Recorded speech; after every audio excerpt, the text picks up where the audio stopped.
Words so sharp, they cut right through. Real talk for the soul's appeal. Prayers rise up the wounds they heal. Lift our voices to the sky. A righteous perspective high. On this path we won't back down. For the Father wears the crown.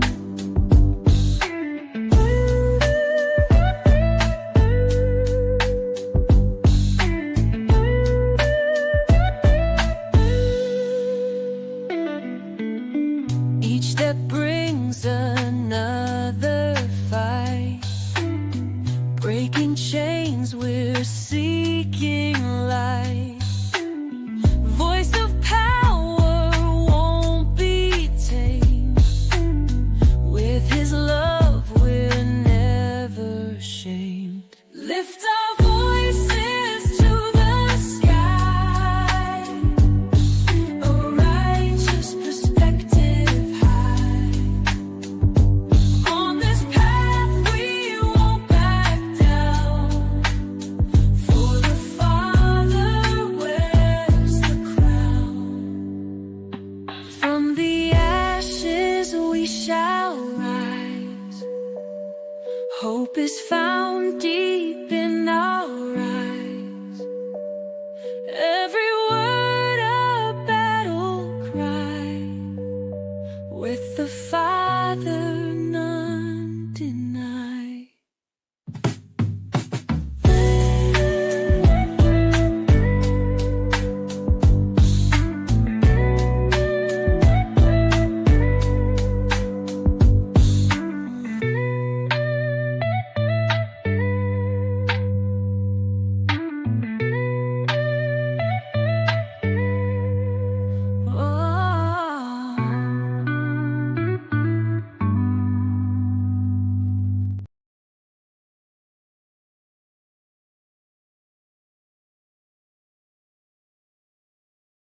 What's going on, ARP family, man? Appreciate you guys pulling up on this fine Wednesday morning. We're going to have a short week this week. We're going to do a show today. We're going to have one tomorrow. There will not be a show on Friday. Put a 1 in the chat if you guys can hear me. I was thinking I was having some technical difficulties here, but I think I'm good to go. Hopefully you guys can hear me this morning. Shout out to you guys. Appreciate you all pulling up. We got a pretty good show today. We got my guy Jason from Dear Woke Christian pulling up this morning for a little bit as well to discuss this Carmelo Anthony situation for a little bit.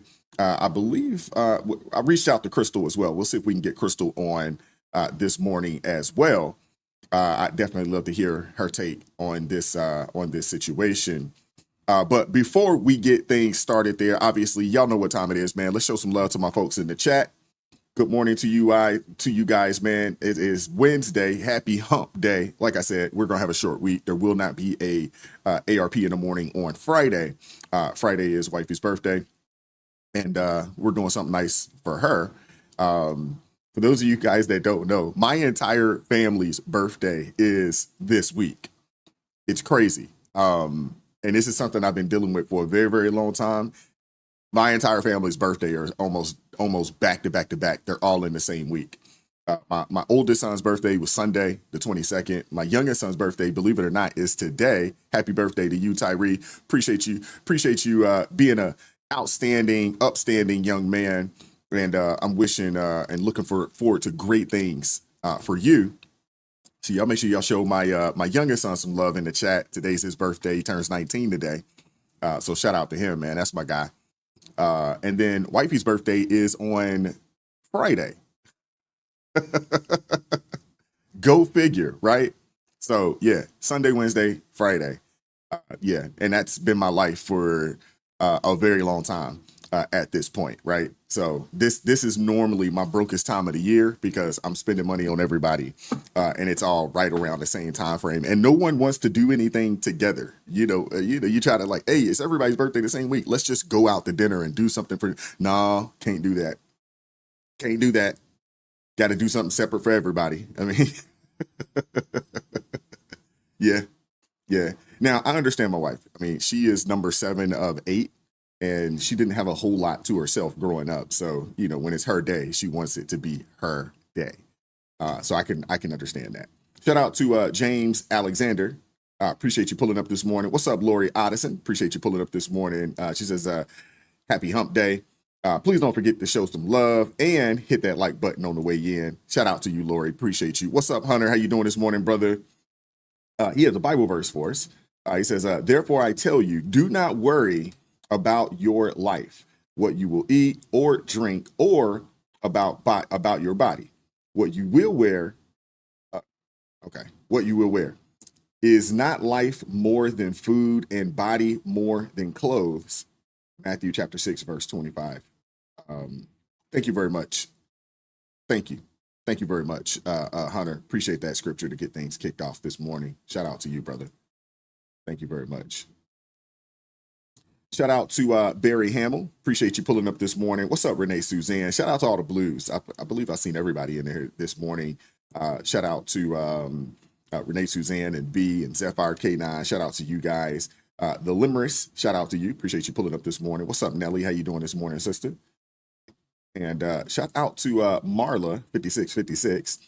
Thank you. Happy birthday to Wise's family. Thank you very much. I appreciate that. Hey, that will go into the coffers.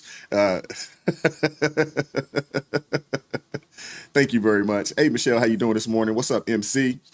Appreciate you pulling up. Says 7 of 8 as well. Oh, wow. So you know what time it is then. So when my wife and I, when our family gets together on her side of things, oh my goodness, man, it's a huge event because everybody has kids, and it's a lot of people. I mean, if I'm not mistaken, I think my mother-in-law has over 30 grandchildren at this point. If I'm not mistaken, I'm going to say over 30. I don't know the exact number, but I'm almost for certain it's over 30 grandchildren. That is a blessing. Shout out to Sensabai. Appreciate you pulling up this morning. Thank you very much. Appreciate you pulling up. Says number 15 of 15. Woo! That's something else. Wow. 15 of 15. Sheesh. Shout out to Joseph Roll. Appreciate you pulling up. Appreciate you pulling up this morning. Thank you very much. What up, Billy W? What's up, LJ Taylor? What up, Mike C? Appreciate you pulling up this morning, brother. Who else we got up in here? Marion Santiago Griffin. Appreciate you pulling up this morning. What up, Wayne Newman? How's it going? AK Bauer. Appreciate you pulling up this morning. Asar Orion. Thank you very much, man. Appreciate the birthday wishes. I'm hopefully my youngest son, he doesn't watch the show. He doesn't. He's too he's not in all of this and what we're talking about. It's too, but he does appreciate, what we do and what we're doing. So, and I'm proud of that guy, man. 19 years old, man. He's doing all right. He's doing all right. He's a good kid. Good kid. Shout out to Cool Ramon. Appreciate you pulling up, man. Thank you, MC. What up, baby lungs? How's it going? All right. Okay. GD It Gaming. Appreciate you, brother. Appreciate you pulling up. I'm not a big fan, of the name though. I'll have to work on that. What up, RJ Hudson? How's it going this morning, brother? What up, LS? How's it going, brother? Cindy Banks, how you doing this morning? Thank you very much. Tony's Little Queens, appreciate you pulling up. Thank you very much. Billboard Bills, what's going on, Chester? How's it going, brother? Cool Ramon, appreciate you pulling up. Laura Stahl, appreciate you pulling up as well. Amber Young, thank you very much. What's up, Angela Montgomery? And thank you very much. Thank you very much for the birthday love, for the family. What's going on, Jesus Martinez? Thank you very much. Appreciate you pulling up. Thank you for the love. What up, Spacey Stacy? Thank you very much. What's up, Playboy Billy? How you doing this morning, brother? C Bergie, how you doing? What up, Marjorie? How's it going? Look at her. She said, I caught you on time this morning. Yeah. Hey, Marjorie, if you would like to pull up, if you're interested, I'd love to have you pull up to discuss Carmelo here in a little bit. If there's something that you'd be interested in doing, let me know. If you have my email, shoot me an email. And actually, you know what? How about I do this? I want to make sure I think I still got your email right here readily available.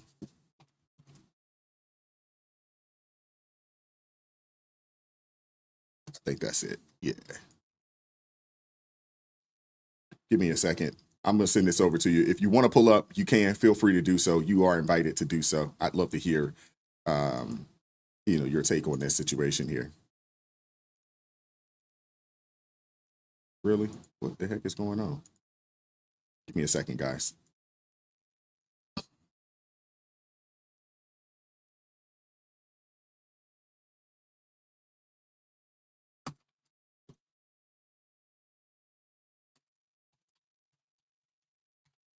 This shouldn't be that difficult. What's going on with this dang old StreamYard thing this morning? All right, there we go. I just sent you a link, Marjorie, if you want to pull up a little later. Sorry about that, guys. Who else we got up in here? What's up, Robert Dalton? How's it going this morning? Renarda Rudolph, appreciate you pulling up this morning. Thank you very much. MJMW, appreciate you pulling up. So we're going to get things started, man. Hit that like button for me if you haven't done so already, man. Shout out to Chad Winstead. Thank you very much. Thank you very much. Hopefully, maybe I'll make him watch at least the first 10 or 15 minutes of this. What's up, LeClara E. Whitlock? Says baby boomer, born on the 12th of July. Okay. All right. Yeah, Rocky Trump, appreciate you pulling up. Appreciate you. Thank you very much. Thank you very much for the kind words. What's up, Sugar Shane? How's it going? Appreciate you pulling up. All right, K Shay, what's going on with you? Queen Bee's Art Hive, appreciate you pulling up this morning. Thank you very much. And who else do we have up in here this morning? We got a lot of folks up in here, and I'm glad that you guys can hear me okay. All right, so hit that like button for me if you haven't done so already. Super chats to stop the show. Super likes will stop the show as well. We got my guy Jason from Dear Woke Christian. He's gonna pull up here in a little bit, but before we go there,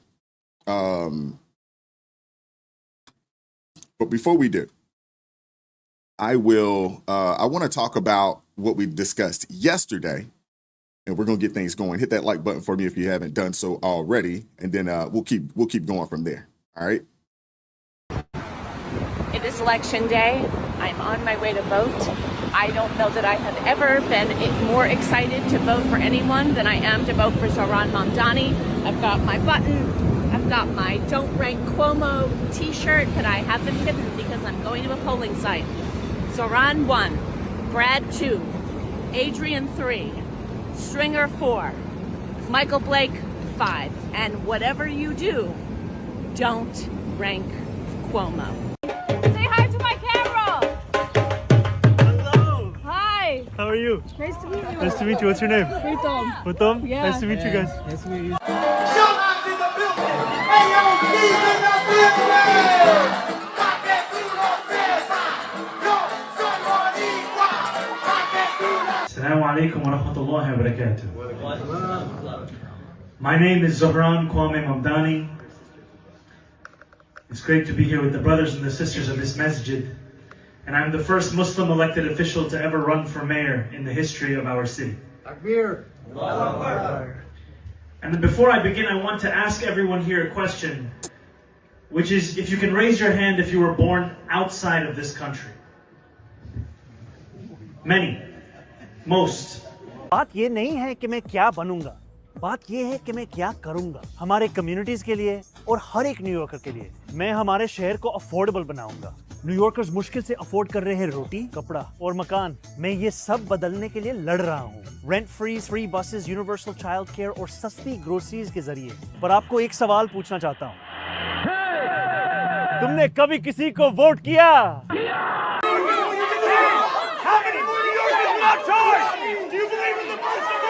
You know, I'm feeling a little trauma walking to the same polling station that I did to vote for Kamala. And, you know, I'm just feeling a lot of hope right now. We did it. I'm feeling a huge... Congratulations, New York City. Congratulations, New York City. Your next mayor is Zohran Mamdani, a literal communist. And I don't say that to be hyperbolic. I mean, a literal communist. And no, that is not, wow. It's not hyperbole. It's not. The man's ideas, they read straight out of the Marxist playbook. I mean, if you thought New York couldn't sink any lower, you are absolutely wrong. It just did. Now, let me ask the obvious question. I want to hear from you guys in the chat. Should people who were not even born in this country, should they be allowed to run for public office, especially major cities, within major cities? My opinion, no. If you are not born here in the United States, you should not have the ability to run for any daggone public office. That's just my opinion. I mean, this particular guy, he became a citizen 5 minutes ago, and he's already trying to reshape one of the most important cities in America. I mean, it's insane. It's insane. New York has officially become London with more crime and worse taxes. I mean, the far left, they've basically fully taken over at this point. And the winning formula right now for winning a Democratic primary, it's simple as this: hate Trump plus promise free stuff. If you want to win a Democratic primary, probably in any state across the country or any city or any county across the country, simply hate Trump and then offer free stuff. That's all you got to do. Because for whatever reason, there are a lot of people out there, they want the free stuff. We talked about this yesterday. People got to understand is that when they give you something, just trust and believe that they are taking 2 or 3 things away that you don't even know that they're taking. So again, if you want to win a Democratic primary, all you got to do is suffer from a wicked case of Trump derangement syndrome and then offer a bunch of free stuff. That's it. That is it. That's all you got to do. I got to say it again. Hate Trump, suffer from a wicked case of Trump derangement syndrome, and then offer the people the world. Offer them a plethora of free things. That's all you got to do. That is all you have to do. That's it. And this Mondani character, this dude checks every single woke box or woke bingo card. He checks every box on the woke bingo card. Every last one of them. He's an immigrant. He's brown. He's Muslim. He's a radical leftist. He's a socialist.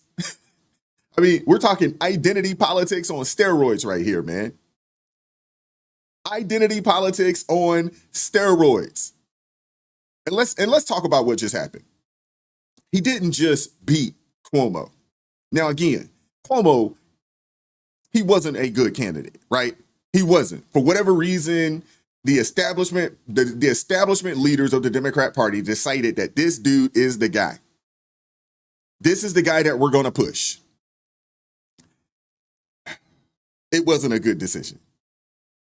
Because this Mondani character didn't just beat Cuomo. He just flat out humiliated him. Cuomo basically conceded the daggone race before the second round of ranked choices votes, even came in. He was out of there. He's like, hey, man, I can't win. I can't beat this guy. Because the reality of it is the race wasn't, Mondani versus Cuomo. It was Cuomo versus basically a pack of socialists. Everybody that ran in the Democrat primary outside of Cuomo would consider themselves a socialist in some shape, way, form, or fashion. Just some happen to be a little more radical than the others. And Mondani, he basically outflanked them all. He is hands down the what do you call it? He's hands down the worst of them all. And thank you for that, Truth Defeats Illusion. I'm struggling this morning. Thank you. It's crazy. It is crazy. This dude is somebody that is going to inspire every activist, every anarchist, every anti-capitalist, in the 5 barrels to crawl out and vote for this character. If you thought New York was in trouble today, if this dude wins the general, New York City, man, is going to be they're going to be in trouble, man. They're going to be in trouble big time. I mean, they've already lost 300 businesses, right? 300 businesses have already exited New York City over the past 5 years. 300 businesses have already left New York City over the previous 5 years. On the low end, we've talked about this, that's about $25 billion in tax revenue and somewhere around about 200,000 jobs. Okay? So they've lost 300 businesses, 200,000 jobs or more, and 25 billion dollars in revenue. I mean, it is insane out there. Small business is basically going to be non-existent in New York City if this dude gets in. It's going to be non-existent if that dude gets in, man. Oh man, Kenny Cooper said the Big Apple is going to be left with the core. Hey, yeah, you're absolutely right, Kenny. You're absolutely right. Oh my goodness, man, that's a mess.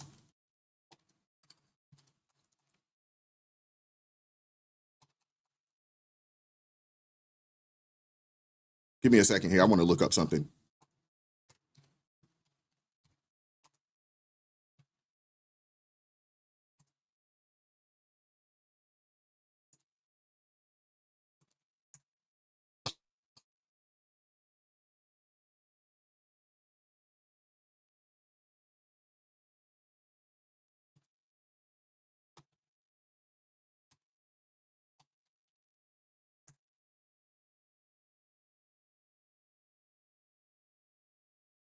Now we got to check out because yesterday was the Democratic primary that happened. That went down yesterday. Cuomo has already conceded. It's not 100% official, but it will be here in the near future that Mamdani will be the official candidate representing the Democrat Party out there in New York City. That is going to happen. I got to do some research on who's running on the Republican side.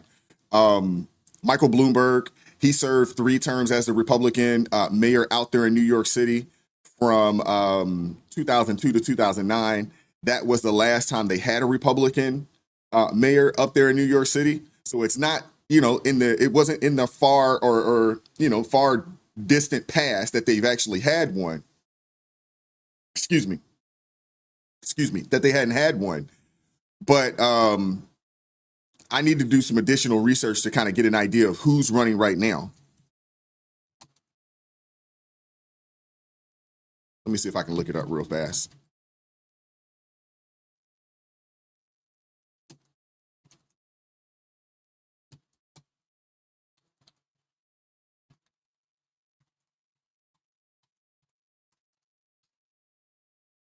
Yeah, it's been a little bit though.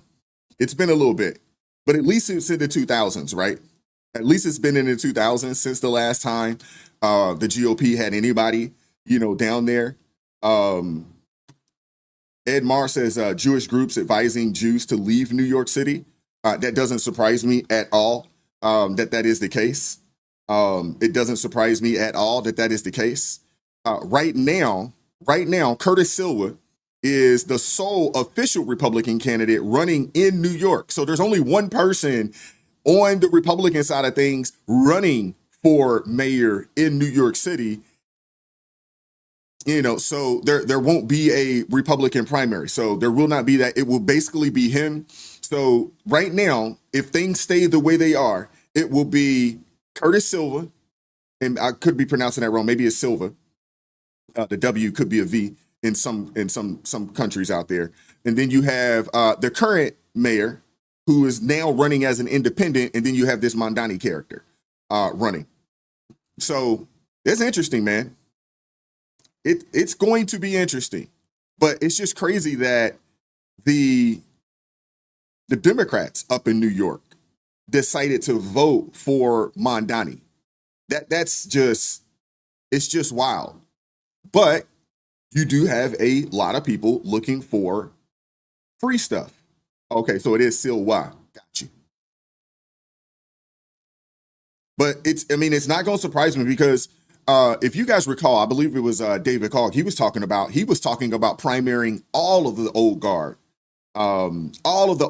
within the Democrat Party to get more younger people in, or people more in line with the socialist agenda, the communist agenda, essentially is, and that's pretty much what the Democrat Party is turning into. I mean, you look at AOC, we know what time it is with AOC, right? AOC, we know what time it is with Bernie Sanders.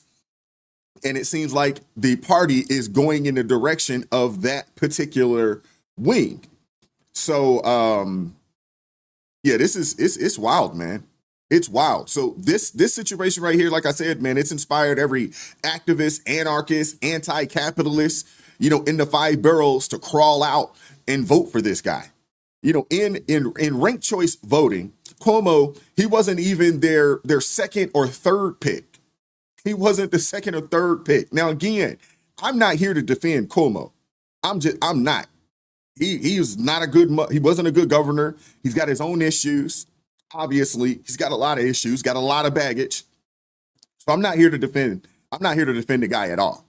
The left at this point now, they shifted so far, that the former governor now looks like a Republican to them. They've shifted so far that Cuomo looks like a Republican to him. So, yeah, New York City, they're lost, man. New York City is lost. Taken over by radicals, cheered on by the media, and handed to someone who just arrived and wants to burn it down and rebuild it in Castro's image. God help us all, man. Seriously. Shout out to Red Bucks with the $2 super sticker. Thank you very much. Thank you very much. Appreciate you supporting the channel financially. Thank you. Put forth, and I'm proud of the issues that we discussed.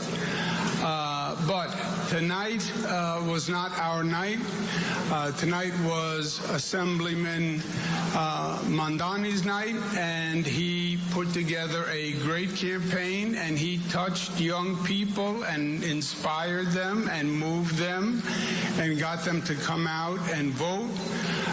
And he really ran a highly impactful campaign. I called him, I congratulated him, I applaud him sincerely for his effort, and let's give him a round of applause and thank him for his campaign.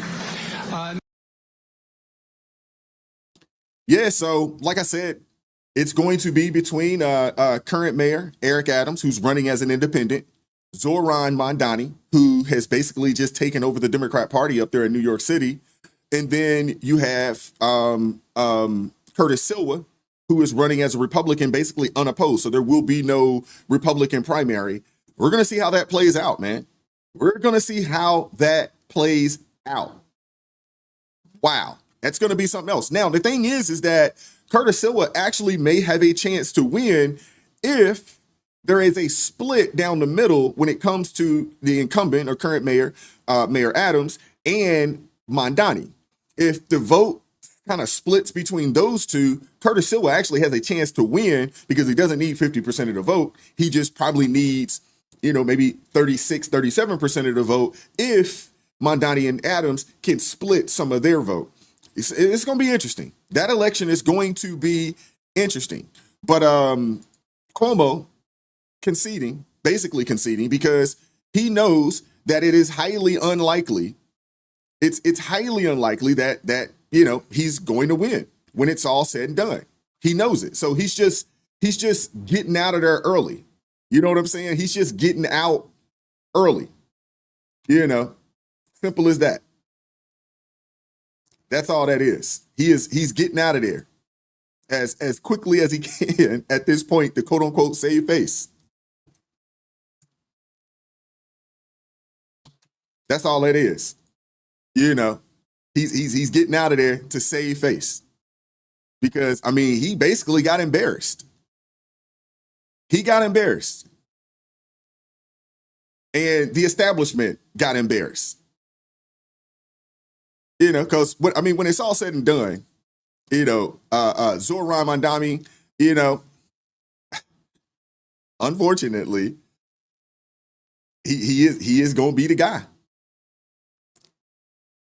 He's going to be the guy. All the rest of the voters, they're second, third choice, but this is the guy. He is the guy. And, it's very likely that, Cuomo knew that he wasn't going to win. He knew he didn't really have a chance. So he already conceded. He just got out of there. But I want you guys to check this clip out that came from CNN. And, I want you guys to check that clip. Check this clip out from CNN just so you guys can see it yourself.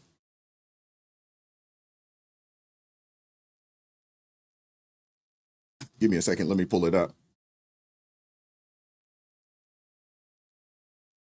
Mondani is ahead by plenty at this point. You could see on your screen right there, that's a 7-point lead right now in terms of the first round votes. Now, obviously, New York uses a ranked choice voting system where essentially you eliminate all the candidates, you reallocate their ballots because the folks who get a ballot will rank their candidates 1 through 5, and you essentially reallocate the votes until one candidate gets at least 50%. But I will tell you this, if you look on your screen, you see the third place candidate, Brad Lander, cross-endorsed with Mondani. Most of his votes are very likely to go to Mondani, and not a single pre-election poll that I saw had Cuomo getting anywhere near the type of support that he would need once those ballots reallocated. That lead will almost certainly stand up, and that is why I do believe that Cuomo has conceded the Democratic nomination. And he's called Mondani to concede, which is extraordinary.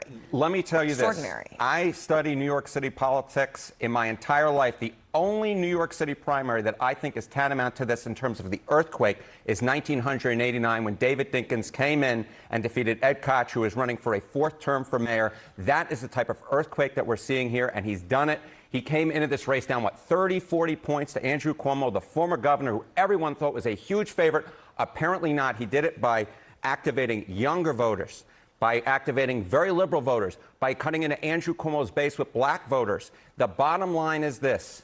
Mondani is now a force to be reckoned with in Democratic politics nationwide going forward. Joy, you talked to him on what? All right. I want to bring this clip, and thank you, B, for sending this over to me. We're gonna break on this for a quick second, and I want to go into this. Give me a second. I want to share my screen just so we can check out this press conference, and then we'll get back to the show.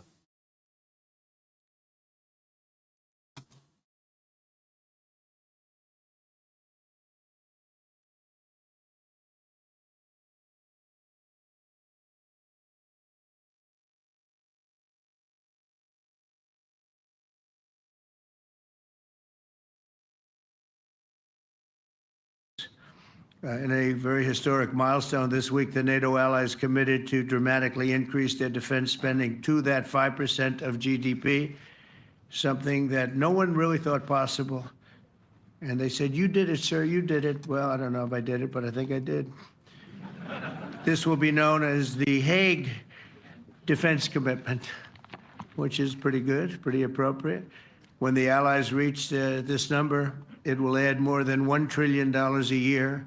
Think of that, $1 trillion per year to our common defense. And this is a monument really to victory, but it's a monumental win for the United States because we were carrying much more than our fair share. It was quite unfair, actually.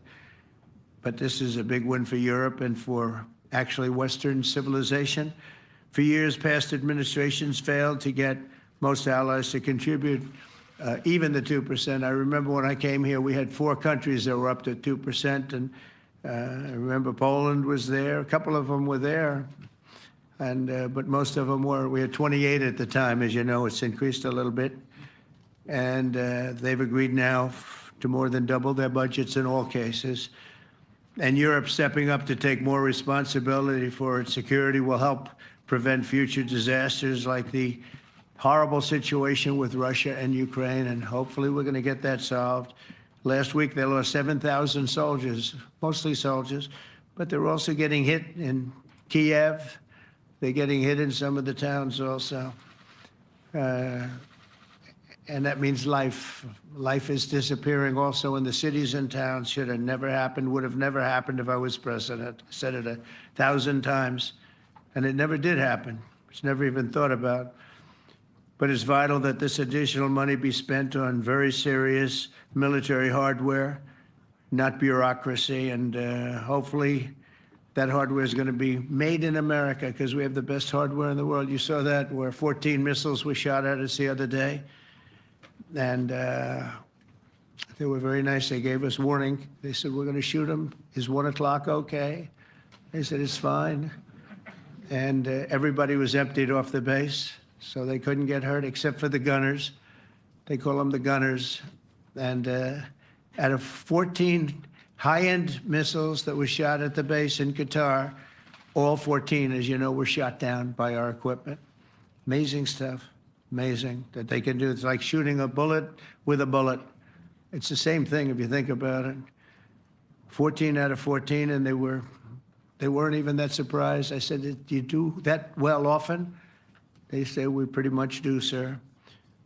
The Ukraine crisis has also highlighted the urgency of rebuilding our defense industrial base, both in the United States and among the allied nations. We cannot afford to be dependent on foreign adversaries for critical minerals. And as you know, we made a deal with Ukraine to take a vast amount of the land they have for minerals. We need it.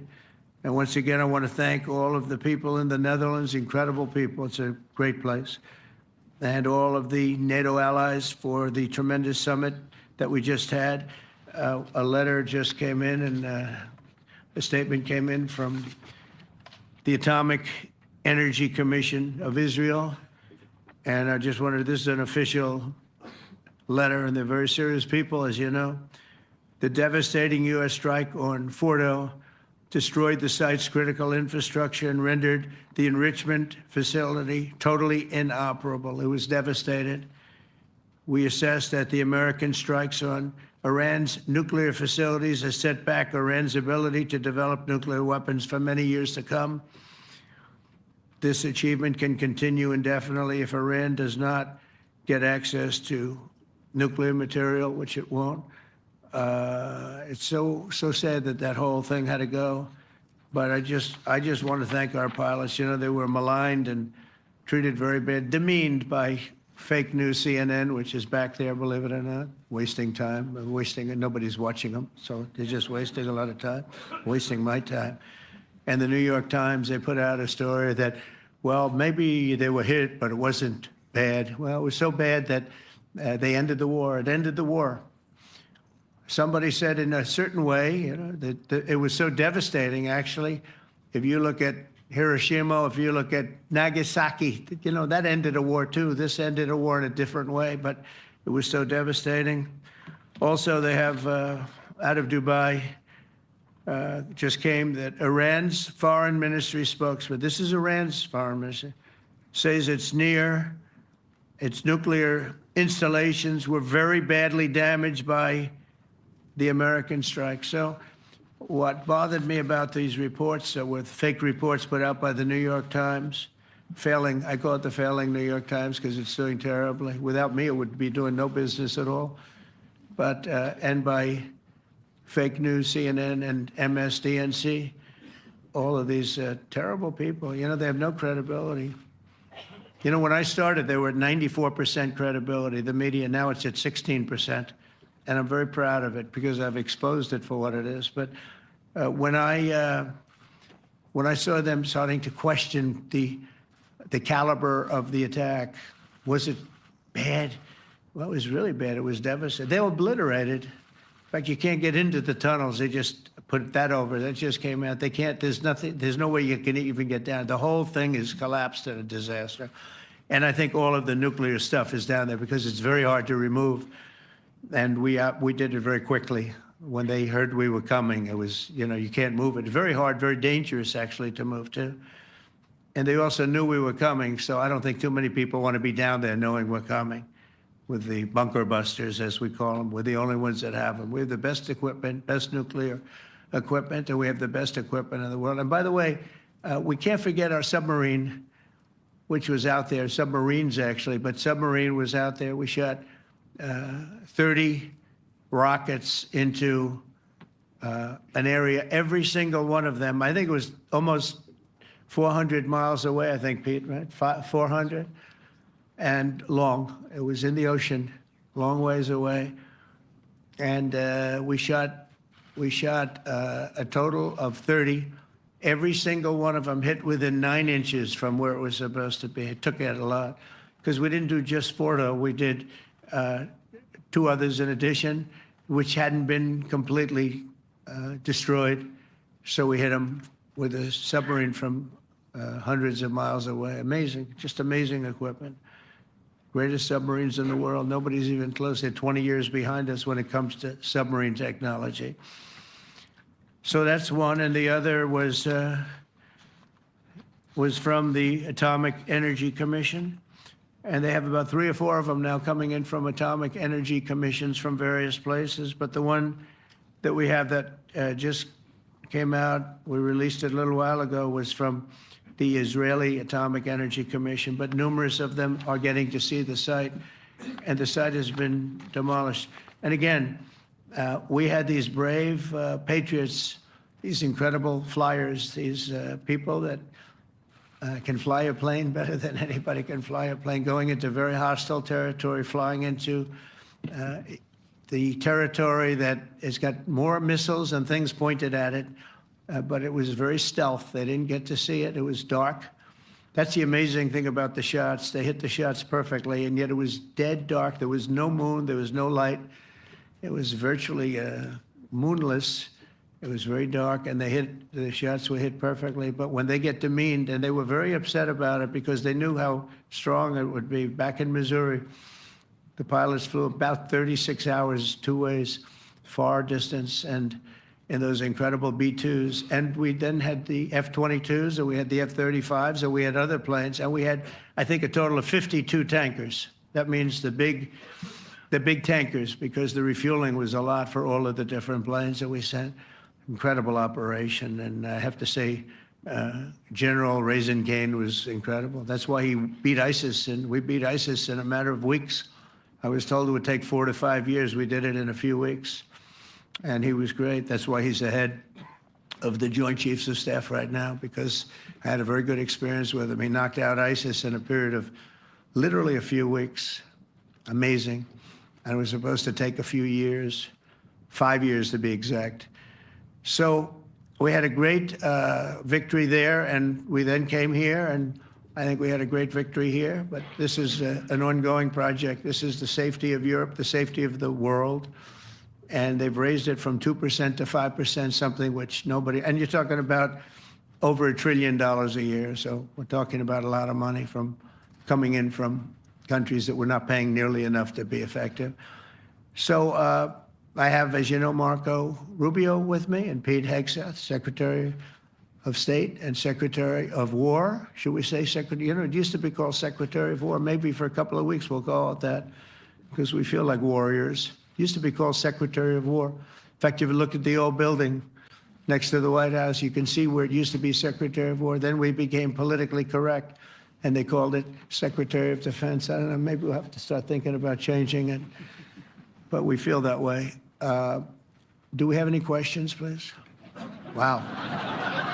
That's a lot of questions.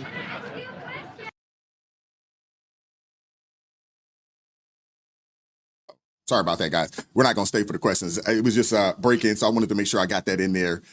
Since we are live, might as well get a chance to check out, hear what the president had to say from the NATO summit. If you guys want to check out the questions, by all means, go do that. But we're going to keep the show going just because I already had things planned. So we're going to get things going. And I got some folks, you know, in the back that are looking to get in on the conversation that we were having. But before we do, but I did find that funny where you said CNN wasted my time. Without fail, this dude never, he never not takes that shot at CNN. Never. You always got to go get him. But I think that's crazy. But let me get back to New York, and then we're going to get on to Carmelo Anthony. Give me 1 second here.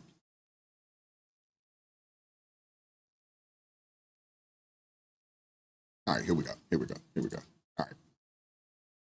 Who get a ballot will rank their candidates 1 through 5, and you essentially reallocate the votes until one candidate gets at least 50%. But I will tell you this, if you look on your screen, you see the third place candidate, Brad Lander, co-endorsed or cross-endorsed with Mamdani. Most of his votes are very likely to go to Mamdani, and not a single pre-election poll that I saw had Cuomo getting anywhere near the type of support that he would need once those ballots reallocated. That lead will almost certainly stand up, and that is why I do believe that Cuomo has conceded the Democratic nomination. And he's called Mamdani to concede. Yeah, so we talked about this. Cuomo, he conceded. But the reality of it is this, man. He didn't lose. He got destroyed. He got flat out beat down. Some would say embarrassed, absolutely embarrassed in this primary. And it wasn't close. Not even a little. It wasn't close at all. And I need you guys to understand, this isn't just another crazy New York story. It's not. You know, and we got my guy Aaron in here. I want to hear what his take is, you know, on this situation. I also want to hear if he actually voted in the primary. I don't think he's a registered Democrat. I would assume that he's not that, but I'm definitely interested to hear from someone who actually lives in one of the boroughs up there. I want to hear his take on this Mamdani character, and we're going to pull him up here in a little bit. But this is a serious situation, man. This is a national situation, you know, and I get it, man. People love to say, hey, let New York on their own, FAFO, right? Let them find out on their own. A lot of folks feel that way that don't live in the city. A lot of people do. And to an extent, I could agree. To an extent, I don't live up there. I don't have any intent or interest in living up there. So to an extent, you know, I could agree. But what just happened has massive implications for the Democrat Party nationwide. Massive. The fact that Zoran Mamdani, an open socialist, this dude's not even trying to hide it, an open socialist, a radical leftist. I'm telling you, this guy, he's not trying to hide it. He's not trying to pull the rug up under out from under anybody or nothing. He is out front and open with who he is and what he's about.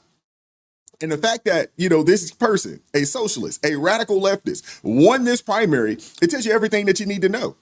The Democrat Party, they've basically collapsed, almost completely collapsed. Almost. Let's be clear. The establishment, they pulled out every big name that they had. Bill Clinton, James Clyburn. They brought out all of the quote unquote big guns, the old guard of the Democrat Party. They brought the whole gang out. They rolled out the old Democrat machine and said, hey, man, we got to do everything that we can to get this Cuomo character across the finish line. We know he's not good. We know he's not the best candidate up there, but we got to get this guy on. We got to get him across the finish line. And it didn't work. They flat out got destroyed. The people that are, I guess, would be considered Democrats in this day and age, they're letting it be known that, hey, we're going further and further left with this thing. There is no move back towards the center when it comes to the Democrat Party right now in the United States of America. They are going full-fledged communist radical left. That's where they're going with this at this point, man. And that's on them, man, because the reality of it is, man, they probably ran the worst possible candidate up there. I mean, the dude has so much baggage, man. You know, I mean, so much baggage. The COVID scandals, the Me Too allegations, you know, a political record full of just baggage. So they kind of got what they deserve, to be honest with you. And now here's the real problem, though. Mamdani's win, it just lit a fire under the far left's base. The fringe, they have officially been activated at this point. The lunatics, the ideologues, you know, they're all coming out the woodworks now, energized, emboldened, and ready to primary every establishment Democrat standing in their way. David Hogg talked about this about a month or two ago. This is the beginning of the Democrat version of the Tea Party. You know, we laughed when they mentioned it after Trump's reelection. A lot of us laughed. Some folks scoffed and was like, nah, they're not going to go in that direction. Oh, yeah. They went. And the joke, they just won a major primary. They just won a major primary in one of the, you know, largest cities in the nation. I would assume probably one of the most important cities in our nation. At least it has been over the past, I don't know, maybe 70, 80 years, that had been the case, maybe even longer. And, the new winning formula in the Democrat Party right now for Democrat politics is simple. Be extremely Trump deranged. You got to suffer from a wicked case of TDS, promise free everything, embrace socialism openly. If you can do those three things, you're going to win. You're going to win Democratic primaries. Mondani, dude checks every box. He's proposing rent freezes and state-run grocery stores, free public transit. I mean, the whole Marxist menu, and I'm sure there's more that, he hadn't come out and said. This dude's not trying to hide who he is and what he stands for. I mean, this is a mask-off socialist. This is the dude that's he's saying it with his chest. Stop calling it democratic socialism. It doesn't make it softer. It doesn't. It's just socialism. This dude is radical, plain and simple. And this is the direction of the Democratic Party. They want to see New York City be London 2.0. High taxes, no freedom, no spine. That's where this thing is going. That's what it's looking like. And they are well on their way. So, I mean, you guys can laugh, at New York if you want to. I don't think it's a laughing matter. I think this is a very, very serious situation. It's very, very serious. And it's going to turn New York into a place that's probably going to be close to uninhabitable for those that actually want to get out there, work, start businesses, try to build some type of wealth or something along those lines. It's probably not going to be a place that you can do that, at. It's just probably not. It's probably going to be more of a disaster than what it already is. I mean, this dude is talking about defunding the police and hiring people with clipboards to come and solve issues in the community. I'm just saying. I mean, this could be a preview of what's coming to a city near you if you live in a historically Democratic-led area. It's ideological warfare at its finest, and the radicals, they're winning right now. They're winning. I mean, this is crazy. It's wild, man. I'd say I'm surprised, but I'm really not. Man, because Cuomo, he was such a bad candidate, man. Such a bad candidate. But let's keep going, and then we're gonna get my guys in. I got a couple folks down there in the green room waiting, so we're gonna get them going. But we're gonna keep things going, man. Hit that like button if you haven't done so already. I'm not sure exactly where we are right now. Blues, if you could make sure that we got 300 people up here, so make sure that we have at least 300 likes right now. Let's keep things going. Let's keep things going. What's up, TikTok? We got to address the Carmelo Anthony situation. So basically, Carmelo Anthony was a teen who unalived somebody at a track meet. He now just got indicted for that. And he's facing 9 to 99 years for unaliving somebody at a track meet. And a lot of people are saying that what took them so long to indict Carmelo Anthony? Because we all know they were saying that Carmelo Anthony was defending himself when he had to take a life. He was defending himself. The police even said they had video. Allegedly they had video of him will lead up to the fatal unaliving. They're saying. All right, so we got to talk about bombshell news came out yesterday. We got to talk about it. It broke yesterday. A lot of folks defended Carmelo when this whole situation went down. I wasn't one of them that did. I got a chance to go and do some research, on Texas law. So I wasn't one of those people that was defending him. It's an unfortunate incident, especially for two high school people who, one person is currently in the ground, another person's life is on the line. He's facing upwards of, I think, 100 years in prison. He's not facing the death penalty because he was under the age of 18 when this incident happened. But he raised over $500,000. There's a bunch of people that defended him tooth and nail online. It was a mess. And despite what they've, been shouting online, the narrative that, Carmelo Anthony acted in self-defense, when he fatally stabbed Austin Metcalf, at the track meet, it's falling apart. It's falling apart. And in my opinion, it probably fell apart when the incident happened based off of the details that we found. But you've got a lot of folks out there. They've been pushing, every wild theory imaginable. None of them backed by facts. They're claiming that, Carmelo Anthony was jumped. They said that Austin's brother, Hunter, he played some kind of role in this. That was some of the talk there. Some folks said that his brother should have been charged, with his own brother's death. I mean, it's been crazy.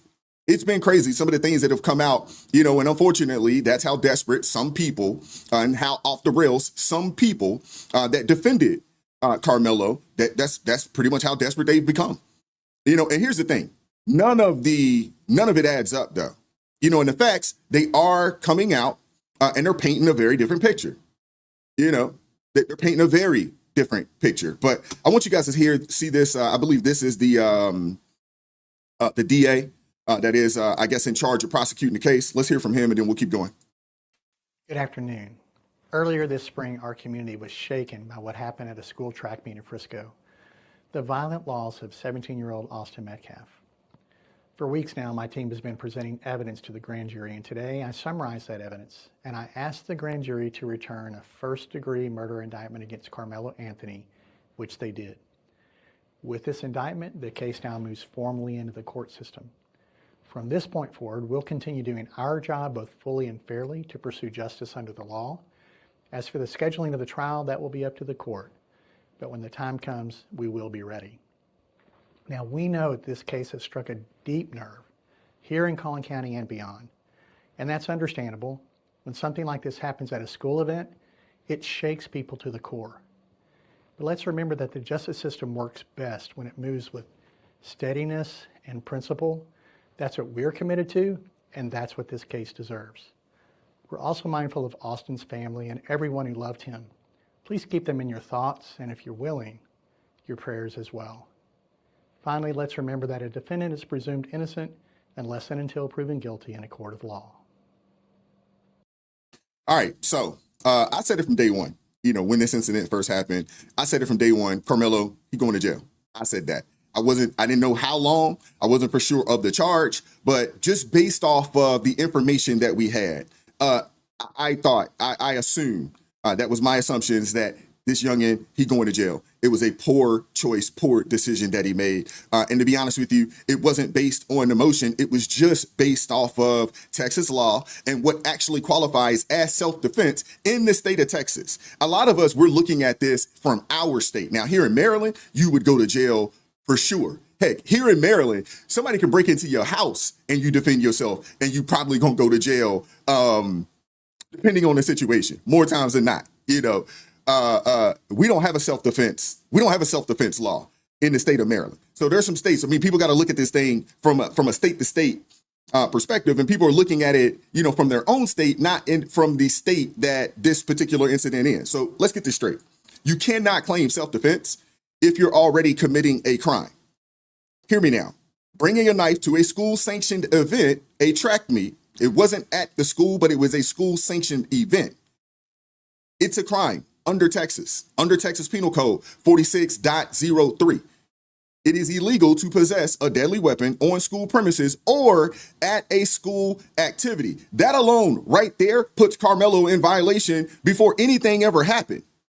That right there itself. And I said this a few months ago when it happened. Once you can't break the law and then claim self-defense. They're going to toss your case out. You're not going to get that. You're just not going to get that. You know what I'm saying? Now, Texas does have a stand your ground. It is a stand your ground state. That is the case. It is a stand your ground state under the Penal Code 9.31. But that doesn't mean what a lot of people think it means. Yes, you're allowed to defend yourself, but only with force proportionate to the threat. Again, that's the key phrase right there. You can defend yourself, but only with force proportionate to the threat. So when I went to go do some research, when this whole incident happened, and I'm starting to read these things, and I'm like, this dude's going to jail, man.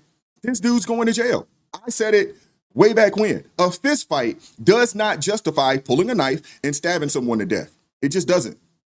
And the law explicitly states that deadly force is only justified if you reasonably believe it's necessary to prevent death, serious bodily injury, kidnapping, or sexual assault. None of that applies here. None of that applies here. Let's kill another false narrative, while we're at it. even if he was being jumped, which is still unproven. There's no video. They got video footage, but they got video footage. We haven't seen the video. I would assume that they're never going to release the full video footage. They're just not going to do it. They're just not going to do it. But even if he was being jumped, which is still unproven, it doesn't automatically give him a blank check to escalate to bodily force or deadly force, especially while carrying a weapon that he shouldn't have had in the first daggone place. And the bottom line is this, man. The facts and the law both say the same thing. Carmelo, he wasn't defending himself. He was committing a felony, and he used lethal force in a fight that didn't warrant it. And that's why he is going to go to prison. I'm going to bring in Jason. I'm going to bring in the brother Aaron. I want to hear these guys. But before we talk about Carmelo, we're going to bring Aaron in. Hey, Jason, give me a second. I'm going to pull you up here in a second. Hey, Aaron, make sure that we don't have an echo going on. How you doing this morning, brother? I'm good. Can you hear me? Yeah, I can hear you just fine. All right, good. We don't have an echo or anything like that. All right, perfect. So before we get into Carmelo, and I know you want to get into the Carmelo, but I want to hear, as someone that is a New Yorker, born and raised in New York, in New York, still live in New York. What are your thoughts on this Mondani character? That when I woke up late last night and I seen what happened, I was like, okay, this is going to be interesting. I don't think he's going to be Adams. It's good for hype, and those legacy media, CNN and MSNBC and all of them. They're gonna cushion it up and ramp it up and everything. But I don't think he's going to be Adams simply for three of the boroughs, and that's Brooklyn, Queens, and the Bronx. Staten Island pretty much is like Republican. That's a Republican stronghold. So he don't stand a chance over there. But Bronx is kind of split, But Brooklyn and Queens, which are the two biggest demographics, those are mostly Caribbean people. Eric Adams got that. This is why he made a statement. I think he spoke to somebody on Hot 97, the Breakfast Club, or one of them people over there, and he was like, popping his collar, like, all right, let's go. You know what I mean? He was on that kind of tip. So it's going to be interesting, like you said, but I don't think this guy. It would surprise me, and I'm going to say this on record. It would surprise me if he would, win and become mayor. It would surprise me. And if that happens, for my group of people, my ethnic group, it's not going to affect us more. We already done in the city. We already done. The only reason why I'm still here is because my career, which I'm at the end of my career, and my lady and them, they straight. Her father left her properties and all that stuff like that, and we good. It's not a whole lot of foundational Black Americans here left in the city now. It's a lot, not like it used to be. A lot of us done left. We've been gentrified out. So that really, what goes on here is to us, we're numb to it. Or the crime, we've been dealing with crime forever. It can't be no more. I remember when Ed Koch was the mayor, he made this city a straight slum hole. When he was mayor, I remember Ed Koch, and it can't get no worse than that. This dude, you don't think it can get worse? You don't think it can get worse? When government or city-run grocery stores and they start shutting down all the mom and pop bodegas and all that type of stuff, man, and we're expecting the city to make sure that the food supply stays. Wise, let me tell you this, man. All that stuff sounds fantastic, but in actuality, it's not gonna happen. Okay. It ain't gonna happen. Not here. It ain't gonna happen. He would be finished before he even start. He would be finished. This is why I tell you, I don't think he can beat Adams. I really don't. Now, I was kind of saying, well, if Cuomo wins this, Adams might have a problem. But these dudes, man, he can just pretty much these dudes will be like little ants on his shoulders. Get out of here. Especially this dude. I don't know much about him. From what I've seen, he has a lot of baggage. And Okay. He's nobody really. No, who knows him? And then Well, the that's fact what I'm saying. Like, he came out of nowhere. He came out of right. nowhere. Like, this name all of a sudden just popped up. So I want to know who put the money. Who's putting the money behind the guy? The DNC. The DNC is putting the money behind it. But if we let me get my look guy at Jason in here. Keep going. Keep going. I'm gonna bring Jason in here. What's up, Jason? How you doing, man? Keep going. What's Aaron. up, Keep going, man? Look, you can't leave. You know, you got my man on here. I got to get over and talk to my guy. You got Aaron in here. I got to get all my Aaron time. You ain't let me hang out with Aaron in a minute, man. I got to look. Doing, Jason? How you Good doing? seeing you, man. Good seeing you too, look, brother. Look, I'm loving this, but I think both of you all are missing the real problem. Now I'm with you. I don't think he's gonna beat Adams. I got you. The problem is he got all those votes. We need to have that conversation. There are people out there that agreed with his policies, that agreed with his ideology, and they're all over the place. Like, look, he's just one man, and sure, he's got a lot of problems. I don't think he's gonna get there, but please understand, he got quite a few votes that you like. Look, they're your neighbors, Aaron. They're your neighbors, man. And your neighbors, or you know what I'm saying, effectively, your neighbors voted for this guy. That's scary as all get out. So though he might not go any further than fly to the moon, it's these people. I was watching videos while y'all were talking, of people celebrating and dancing and all excited about this guy winning the nomination. Like, whoa, wait. And the caption was, you're celebrating the jobs being scarcer, rent being higher, and city in a downfall, and these people are dancing and celebrating. Yeah. So that's my biggest concern. Right. And that's why I said just tap me in, so you can put me back in the penalty box for a minute. You're Y'all fine. can finish. You're fine. I just want to jump in. I see you back there, like, oh man, I got. Wow. So that's just something to think about, man. That's scary that people want that type of stuff. I think it's not always the product that's the bad thing. It's the people that support the product. Right. Like, there's somebody out there buying whatever the base product is out there. The base product is problematic, sure, but there's people that buy it. That's even worse. And I think that's the part that's got me scared. Yeah, that's a concern for sure. That is a definite concern. Right. Yeah. It's but I think Adam's going to be fine. I think he's going to be fine. Now Curtis Silva, I spoke to him one time. I spoke with him. We had a little conversation. I was telling him that I would have voted for him because at the time I was really hating the Democrats because I'm an independent. I'm not tied to either party. So I was thinking about voting for him one time, but then he started talking some silly stuff, and I was like, all right, okay, all right, I got you, and I left it alone. I didn't vote in the primary. To answer your question on Wise, I didn't vote in the primary. I'm probably gonna vote for the big ticket thing. Okay. But in general, in general, right? I probably will vote for that. And it would be between Adams and Silva. This guy, I don't know this guy, and when you come with that socialist stuff, that's not gonna work here. It's not gonna. Now the city is bad. New York is bad already. New York is horrible, especially for my group, my ethnic group. And we've been pretty much pushed out. You got some people that moved upstate, but most of the people from our lineage, they done moved back to the South. And they moved back south. Back south, or either out to places, states like Texas, Arizona, and them places like that. Because I got family in both states, Arizona and Texas.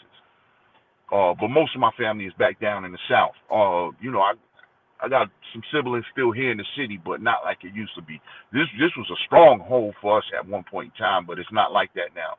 Most of these people are from foreign demographics. They're either Caribbean or Hispanic, and the rest are like from European countries and stuff like that. So New York City is going to be very interesting. Wise, like you said, it's going to be very interesting. And all I could do is sit back and laugh. And I got up around 3:30, maybe 4ish, and I had to go to the bathroom and stuff. So I turned to I said, let me see what's happening. And I looked, and I'm like, what's going on here? But Yeah, it's going to be interesting.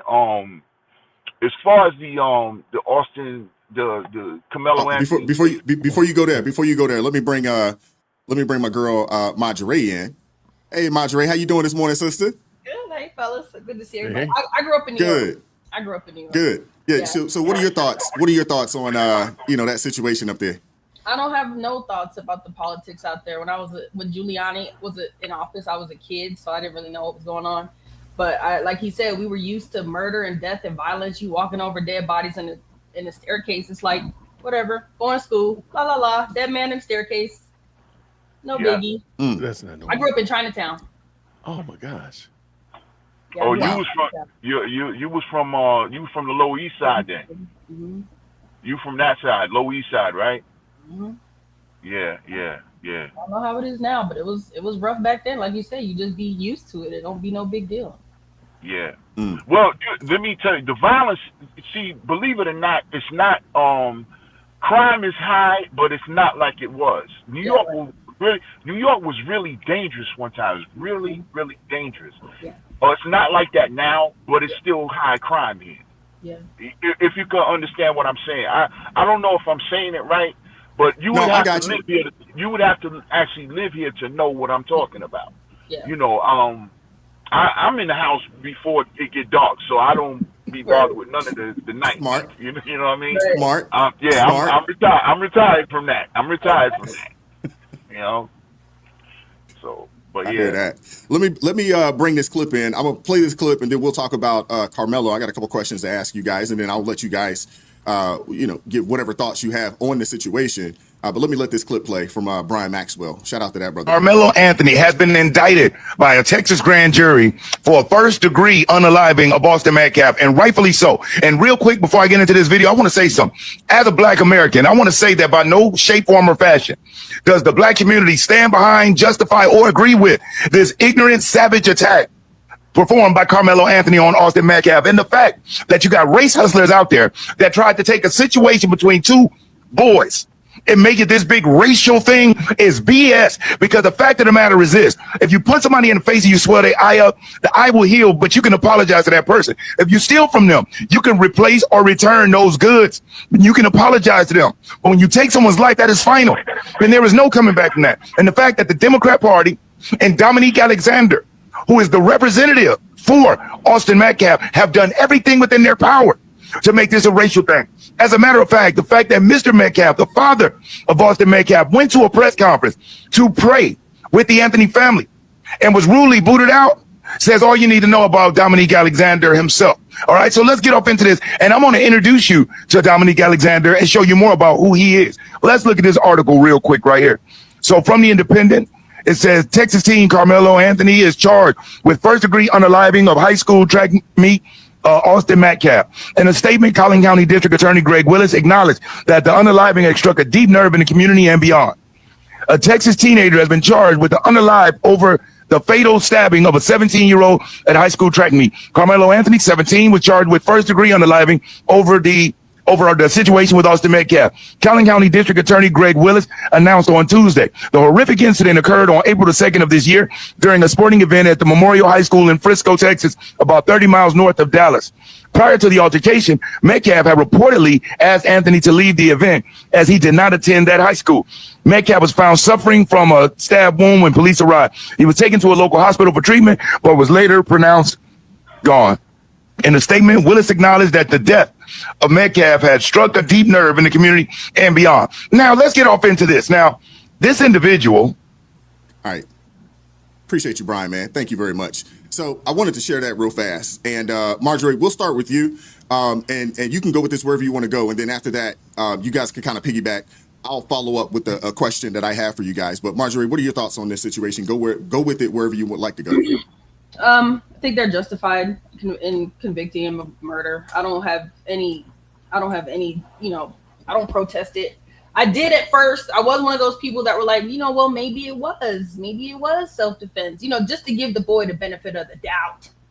And then you hear he got the knife in the backpack. He's at an event, he's not even a part of, don't even have nothing to do with his school.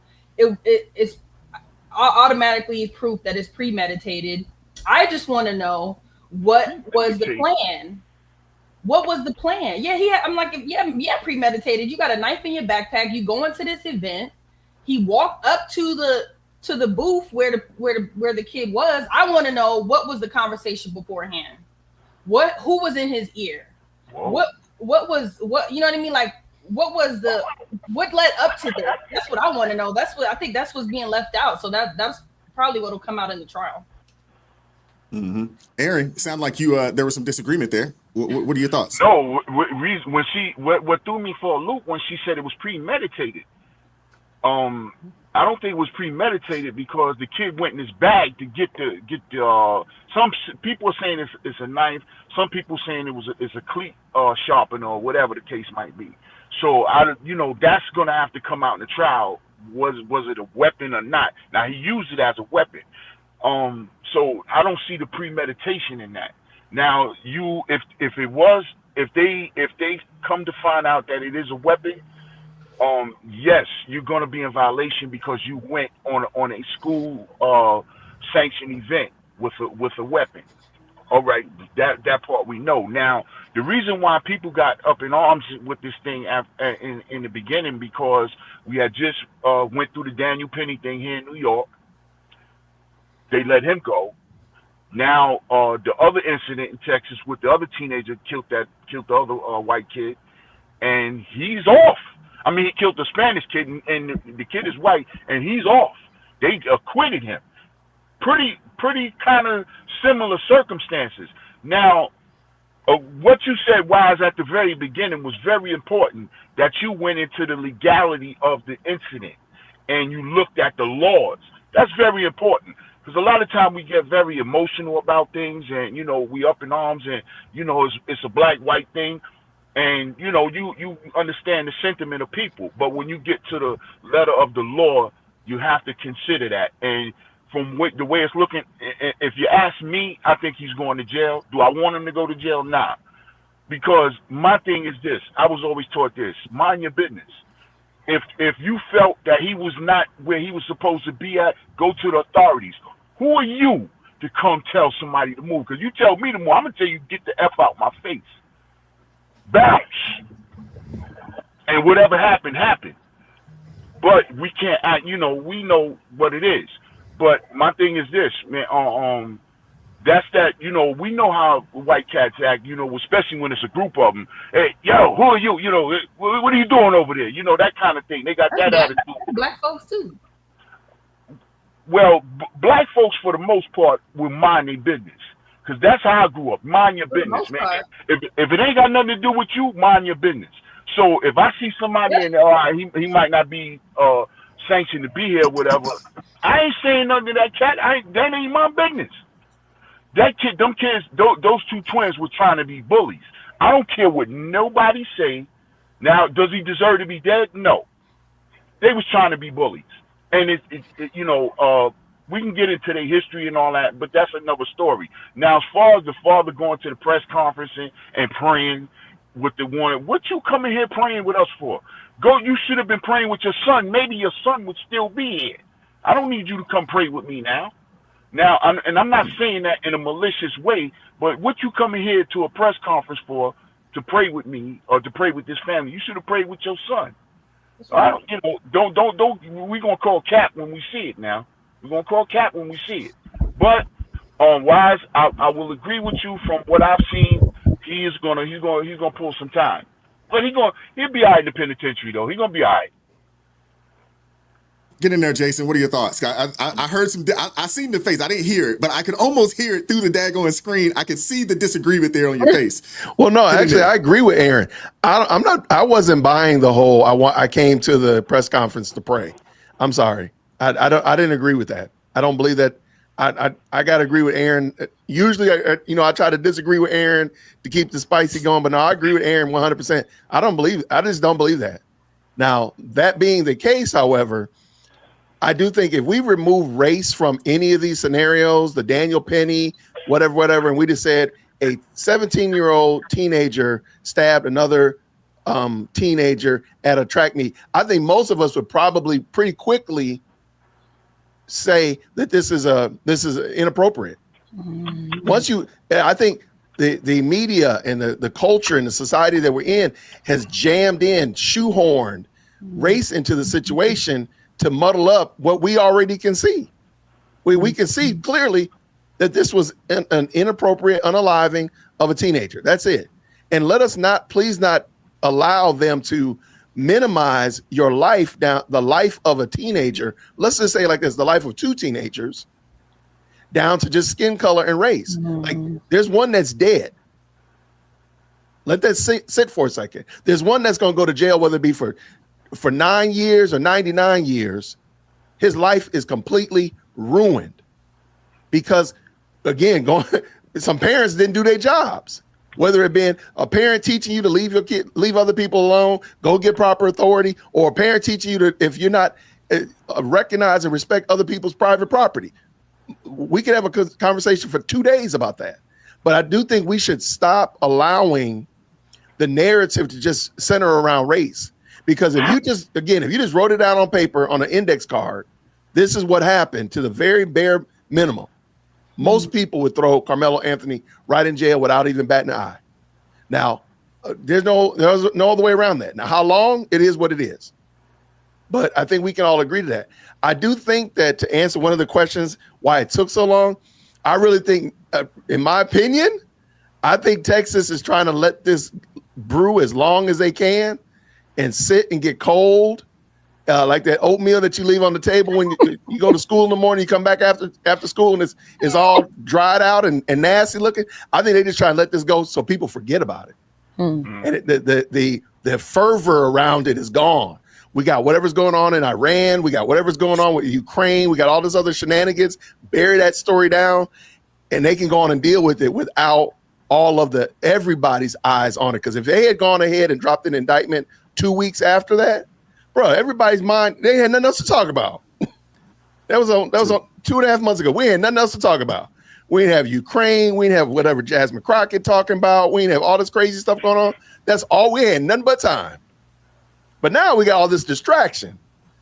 We got what's going on in New York. We got you see what I'm saying? There's a lot of distraction. We didn't even have the ICE raids up to that point. You see all the stuff that's happened since that? So I think they're really hoping that they can make this thing, kick this thing into the spring of 26. And we'd probably be like, oh, Carmelo, who? We done forgot how to spell the name, all that kind of stuff. We don't even know who Carmelo Anthony is. That's what I think they're hoping for, in my opinion. Well, thank you, Jason. I will say this. The way things have played out, to me, it looks like any other homicide charge, the way it would play out. Typically, when you are charged, obviously there is an arraignment, a bail process, and then it takes a little bit because more times than not, the DA, they want to make sure that they have everything that they need. And you got to think this was a track meet, this is school. You got to get a hold of the students. You got to get a hold of a bunch of people. You got to get a hold of the footage, see who has footage, who doesn't have footage. So I don't think they want it to cool down. I think that the police and the prosecutor doing their due diligence to make sure that they have everything that they, all the information, all the evidence that they can compile so they can present it to the grand jury. When you start talking about cases like this, they don't fast track these types of cases, irregardless of what's going on around it. Now, there may be a situation where they move the case outside of the county because it's such a high profile situation. But even again, I don't even know if that would matter because it's still a high profile situation or incident. You move it to another county, everybody still knows about it in that area. The other thing, it wasn't just one life that was ruined. There was two lives that were ruined because there's one young man that is in a box right now, and it's never going to get another opportunity to sip air on this planet. And there's another person that's looking at some serious time in jail. Now, this is a first degree murder charge.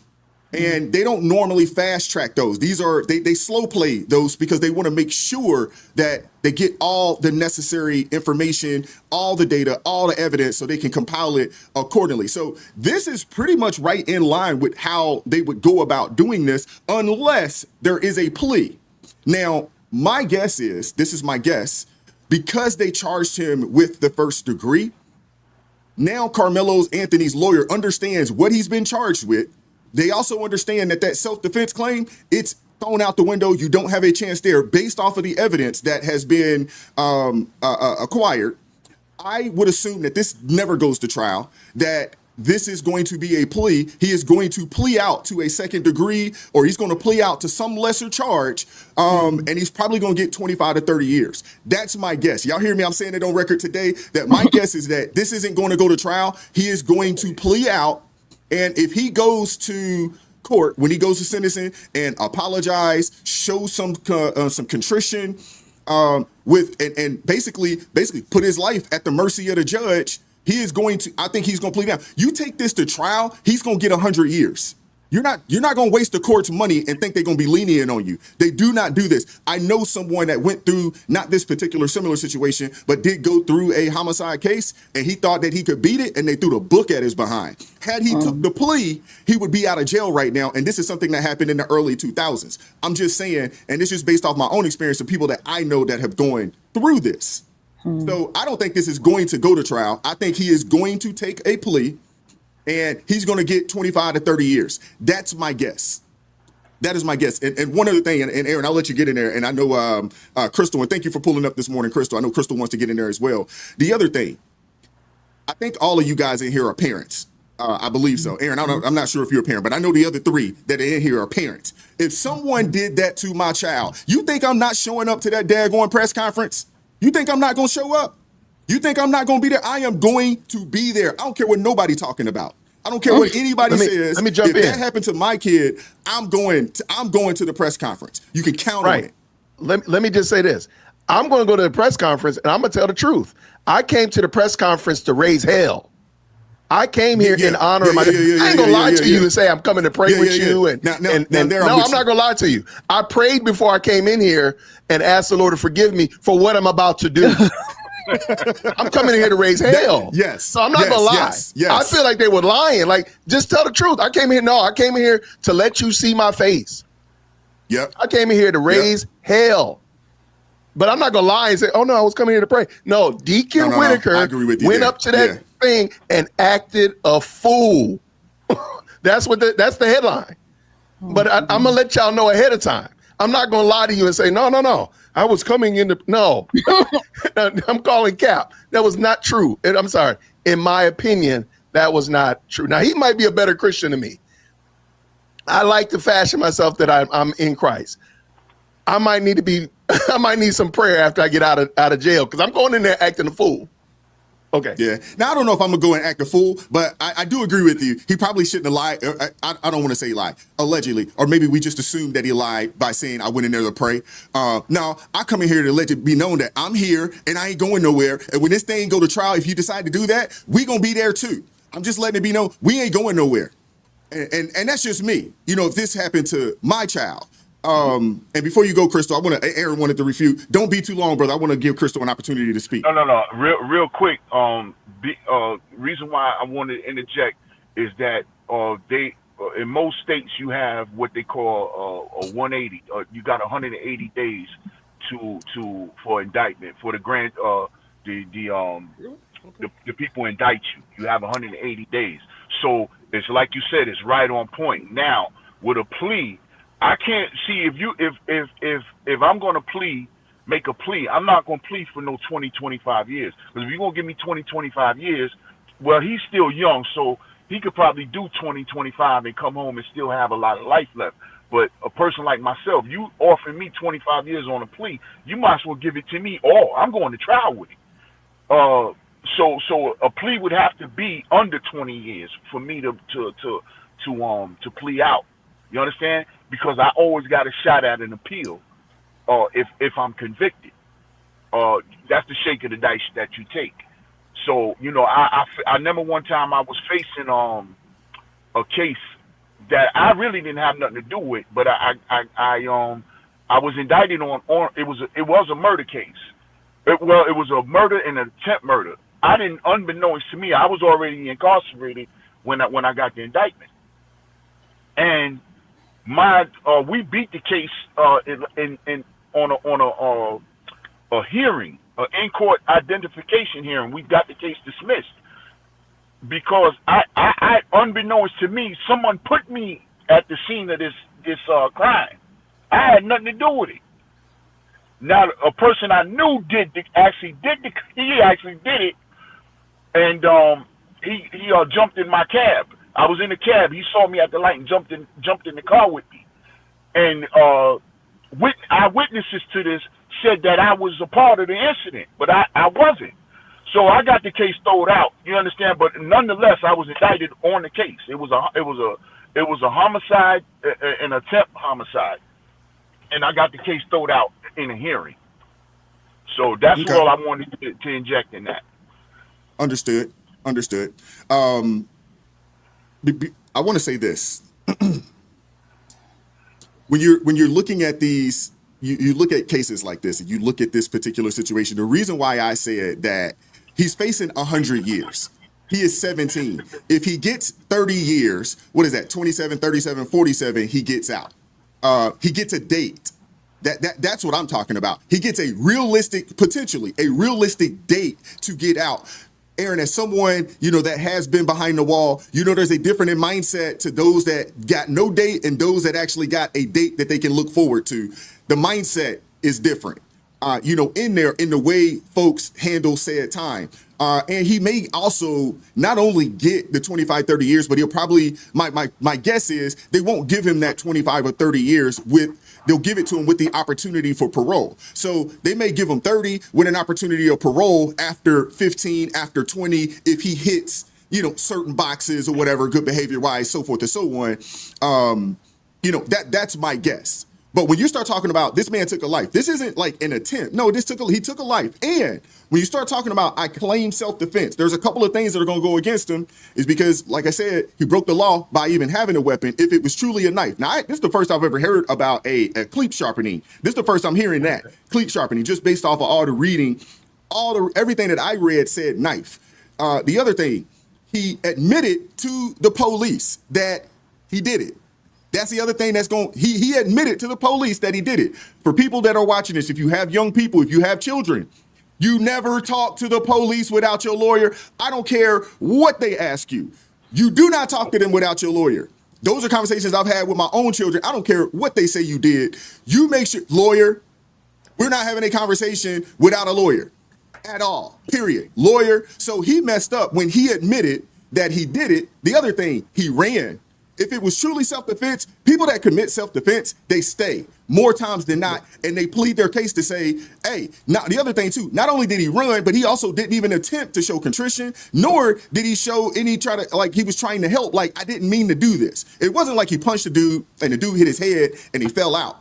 It'd be a different situation. He stabbed the dude and he ran and he threw the knife. So we got a situation where he stabbed the guy, he ran, he tried to hide the weapon, and then he hid himself. And then when he got caught, he told the police, I did it. If I'm his lawyer, bro, you can't take this to trial. You're going to get these 99 years. If I'm your lawyer, I'm advising you, if they give you a deal that's 30 years with the chance for parole after you've done 15 or 20, bro, we got to take that deal. I can't in good conscience say, hey, we're going to go to trial based off of all of those things that transpired after you committed this horrendous act. Get in there, Crystal. So, not a cleat sharpener because I love my community. People went and got the reports. It was a knife. That was what it was said. It was a knife. Second, I don't agree with Aaron. I never do agree with Aaron. I love you though, but I never agree with you anyway. First of all, I'm definitely an athlete growing up. I spent my whole life playing sports, and believe you me, somebody touching my stuff, I'm going to deal with them first. And if it gets rowdy, yeah, I'm gonna call for some help, adults, whoever. But again, being an ex-athlete, and we have had people come sit by our stuff. Could you back up? This ain't your space. Please move. Go over there. We've done it, so it's not something far-fetched. The fact that he brought a knife, that tells me that your mind is not in the right place. I have someone very close in my life that lives in that area. And as she pointed out 10 times over, there was no reason. He wasn't going through the hood or the trailer park and afraid for his life. That is a very safe area. So where were you going with a knife? To a track meet? You didn't need to have that. You were supposed to be going to participate in a sport. And as Wise rightly said, you are not supposed to have a weapon in school grounds or school sponsored events, period. So that being there, that was problematic. So I don't agree with him in his self-defense, because that wasn't even his tent that he belonged in. You decided you put yourself in some place you didn't belong. This is what I tell my children. Do not put yourself in a place that's going to put you in problems and then turn around and then not take accountability for your actions. You did it. And the fact that in this whole situation, I feel really bad for the Metcalf family, because all of the light has been on Carmelo Anthony. Yes, I know you're going to make that face, but all of it is on Carmelo Anthony and his family. They lost their son. Their son is never coming back. At least Carmelo is still alive. He's going to go to jail, but he's still alive. Yeah. And at least he got a chance to graduate. Metcalf did not get to do that. So that to me, and the fact I just did this story over here on, Wise, on TikTok. The fact that they raised their Give Send Go to $1 million, and I feel like people are not going to be smart and they're going to go give these people more money is irritating to me, because what in the world you need $1 million+ dollars? Why do we need to help you move? Your son did bad behavior. Why do we need to help you move? Why do we have to buy you a new car? Why do we need to give you money? Why are we rewarding your son's bad behavior? Yeah. That doesn't make sense to me. Why are we rewarding their bad behavior? Because that is bad behavior. Your son took somebody else's life. Why are we going to help you find a new house, get you a new car, make sure that y'all get counseling? No, the Metcalf family needs counseling too, because they don't have a child. Their child is gone. I am a mother. I don't play when it comes to that. My child is gone. I need counseling. My family needs counseling, but we need to be funding your family for what? Why are we funding your family? Again, you're living in an area that you could more than afford, but now we got to fund your lifestyle? Absolutely not. And I would say, because there are people that within my community went down to Texas and spent time with Mr. Metcalf when they tried to do, I don't know if y'all saw when they were trying to do that rally, the pro-white rally and then the pro-black rally that they were trying to do at one point in time in Texas. It was really weird. It was weird. And I'm glad it didn't take off either. I'm glad it didn't take off, because some idiot from some quote unquote white supremacist type individual, he tried to go down there and try to capitalize on it, that it didn't go anywhere either. And the reality, I think Jason had mentioned this, and he mentioned this and said that if you just take the race out of it, it's two 17-year-old boys who filled with testosterone. And I mean, I've been 17 and I've protected, less than someone sitting in under my cabana. I've been ready to go to fisticuffs for a whole heck of a lot less, to be honest with you. If you take the race out of it, it's just two young boys, two young men who got into it. And the reality of it is this: I played sports. I had kids that played sports.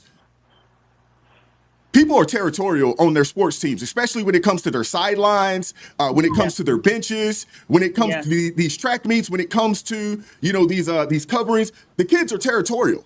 And it ain't even a race thing in Texas. You would see, I've been to Texas, white folks, black folks, man, if they play on the same football team, this, that, and the third, man, they ride for each other. And I've seen it in a multitude of sports, even here in Maryland, because my kids played sports, and even down where I grew up at, in Georgia. Same thing.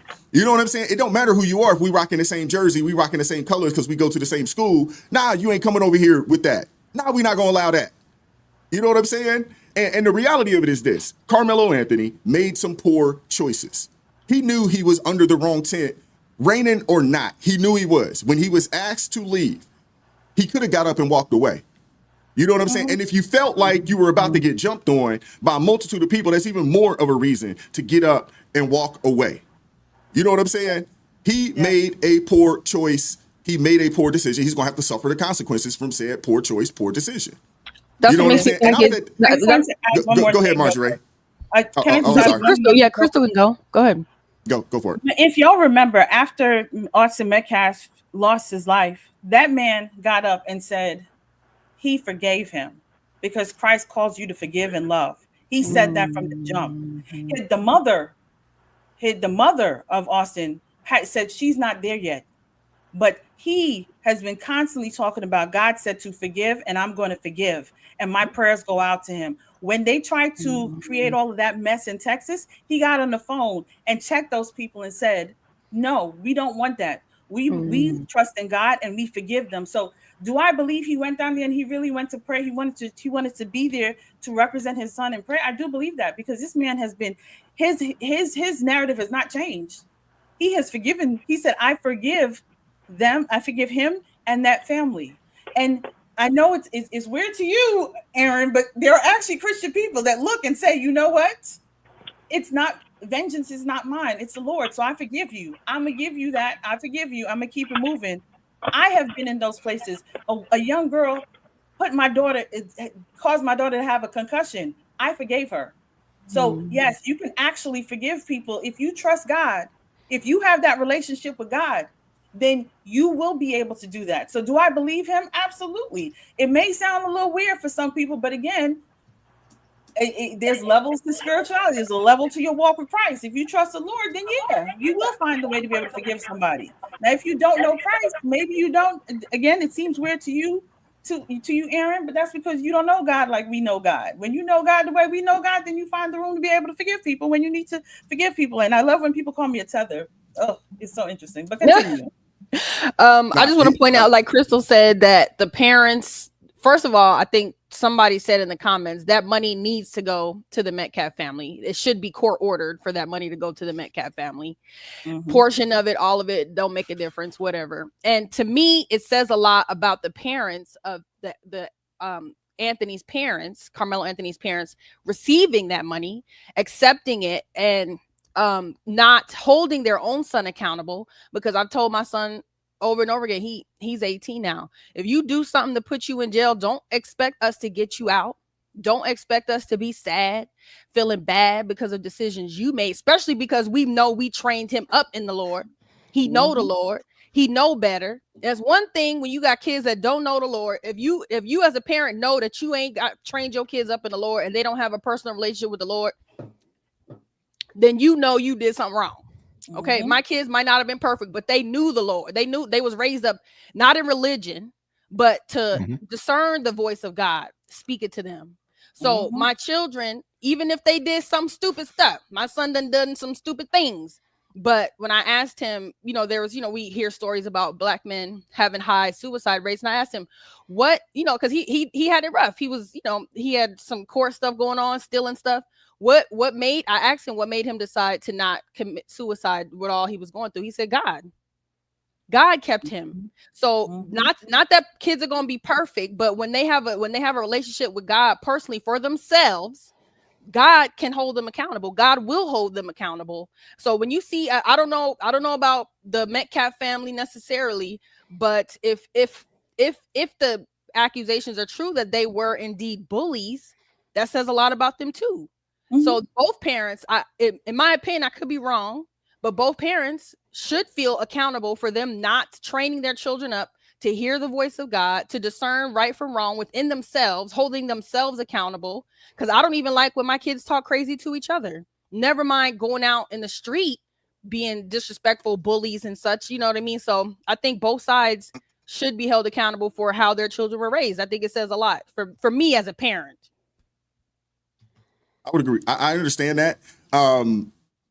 The word came out that the Metcalfs were bullies, but if they were bullies, if they are bullies or were bullies, they were not Carmelo Anthony's bullies, because he even said out of his own mouth he didn't know them like that. He didn't know them. There was no, prior to this incident, it wasn't like they had been, there was a track record of those kids bullying him. So even if they were bullies, and they could be at their school, they were not his bullies because they didn't go to the same school. They didn't live in the same neighborhood. They didn't know each other like that. Prior to this incident, this was a situation to where a young man went under the tent of another school. Some other kids said, "Hey, bro, you under our tent. Get up out of here. Let's not act like people are angels and folks don't be stealing. Let's not act like people don't have sticky fingers, because people do. And he easily, if he felt like his life was in danger, he could have got up and walked away. You know what I'm saying? What, He what if escalated he was something like a, that didn't need to be escalated. what if he was like a hired hitman or something? Like, you know what I mean? Like if he was the one, like, I'll Hired do hitman. it. You know what I'm saying? What if he Who was you like, saying, I'll do Carmelo? it? You know I what I'm love that. saying? Yeah, Oh, Carmelo. What oh if he my was goodness. somebody I that hope was like, that's I'll do it? Because you know, he, like you said, he didn't have anything to do with them. So what? That's what makes me wonder what would drive him to this action. That doesn't make any sense. So what if yeah, it that's was a good like question. somebody complained to him, this is what's going on, and he was the one like, I'll do it. Just even the fact that he's bold enough to tell the police, like, I did it. Ain't no alleged. I did it. That's crazy. Yeah, well, I think some of that is just fear because you know what I'm saying. If you know anything about young folks, you know what I'm saying. They get caught up in the jail. They get caught up with the law. They don't really know the law. They don't know, like, hey, if he was smart, he would have known you don't tell the police that. That's not what you do. You just, hey, they caught you. Okay, lawyer. We'll sit and we'll have a conversation when I talk to my lawyer, and the lawyer is going to instruct you on how much or how much to or how little to give to the police because to protect yourself. He didn't do that. What he did, he went down a list of do nots, don'ts. You know what I'm saying? The things that he did. You know what I'm saying? All the way from the beginning of this, even if it was raining, going under somebody's tent, when they tell you, hey, bro, you in our tent, man, you need to leave. You know what I'm saying? And I would assume maybe the first time might have been nice. He decided not to, and then they got a little more aggressive. And then the other thing that got him too, and I talked about this when this first happened too, is what's going to get him on the premeditated, Aaron, and I want to hear from you on this. What's going to get him on the premeditated is touch me and you'll find out. If I'm a lawyer, now I'm not a lawyer. When you tell the lawyer, the prosecutor is going to ask him, if they put him on trial. Again, I don't think this is going to go to trial. I think he's going to take the plea. But if this was to go to trial and he was to testify, they're going to ask him, what did you mean when you said touch me and I got something for you? I believe that's what he said. Either touch me and you find out or touch me and I got something for you. Either way, that right there puts him in that premeditated category because premeditation doesn't take a day. Premeditation could take 2 or 3 minutes for something to be premeditated. It doesn't, people think that premeditation, he needed to think about this overnight. Nah, it was premeditated. As soon as you said, if you touch me, I got something for you. As soon as you did that, it became premeditated. As soon as you did that. So he did a whole lot of things wrong in this situation if he thought that he was going to be able to take this thing to trial with a self-defense claim. But again, having the weapon on school property kind of negates that off the rip. Before you go, Aaron, I got a couple super chats I want to read. Shout out to 2020 Vision with the $2 super chat. Says New York City is officially the first dystopian city coming. We'll see what happens there. Shout out to my guy Jeff over at It's Not Your Fault with the $11 super chat. Says Americans have the attention span of goldfish with ADHD. Just average white guys take. Peace, great show. Thank you very much, Jeff, for the super chat. Shout out to Vaughn LA 23. With the $2 super chat. That's wrong to say that he lied about coming to pray. Appreciate the super chat, Vaughn LA 23. Sorry about that. Vaughn.LA23 with the $2 super chat says, I know a lot of Christians that would react that way. Thank you very much for the super chat. Shout out to my boy, my guy, Jason, with the, gifting the ARP family memberships. Thank you very much, brother. I appreciate you supporting the channel. Shout out to Vonnie.LA23 with the $2 super chat. On my part, because I have kids, someone's going to pay. And she's just going back to her initial thought there. Jeff with the $11 super chat says, the civil trial after the criminal trial will snatch away most or all of that money that was sent to his family. Bet on it. Now, that will definitely happen. If he pleads, yeah, that civil trial is going to be pretty easy, cut and shake if he pleads out. Or if he takes it to trial and he's convicted, yeah, that money might be gone. That's highly probable. Shout out to Vonnie.LA23 with the $2 super chat says, Mr. Aaron is full of hate. I will pray for you, sir. Sad. Shout out to Jeff with the $11 super chat says, people must be held to the choices they make from, oh Lord, really, bro? Really, bro? Okay. He says, from murder to being a Falcons fan. Sorry, a little levity getting tense in the chat. Thank you very much. Appreciate the $11 super chat, Jeff. Thank you very much. Aaron, I know you had something to say, and I'm going to give everybody an opportunity to talk, man. I want to wrap. I don't want this thing to go like 3 hours. Oh, sorry about that, bro. You're muted. Unmute. You got to unmute yourself. All right, there you go. Okay. You can hear me? Yep. Oh, why am I full of hate? I don't hate nobody. I hate who hate me. If you show me you hate me, I'm gonna hate you. So, and that's I'm equal opportunist in that manner. I don't care what color you are, who you are, where you from, or whatever. You hate me, I hate you just the same, maybe even more. So I'm not full of hate. I don't hate nobody. I don't like what happened to these kids. You know, they're both kids. I was a kid. I was a pretty bad kid. So I understand that. First thing, very important what you said, Wise, and this is for all the youngsters that may be in the chat or listening to the program. Whenever you have encounters with the police, don't say nothing. It was times, let me tell you this, Wise, it was times when I actually did it. And they know I did it. And I know I did it. And I don't know what you're talking about. We seen it. Man, I don't know what you're talking about. Wasn't me. I ain't do it. And they done caught me red-handed. I did not do it. I didn't do it. You keep your mouth closed. You don't talk to the police. You understand? I mean, there's nothing to say to them, really. You put the cuffs, once you put the cuffs on me, I'm accepting it. I'm going to jail. Now it's time for me to get with my attorney, whoever my counsel is. I'm not talking to you. I don't have nothing to say to you. Now, I have played with them and act like I was going to talk, and I tell them, well, listen, I need some food, I need some candy bars, I need some cigarettes or whatever like that, and fool them into buying that stuff for me. And then once I get it and I pass it off, I ain't telling you nothing, man. I changed my mind. And, I got beat up for that, of course. But, that's what it is. But I think it was something that Crystal said about the money.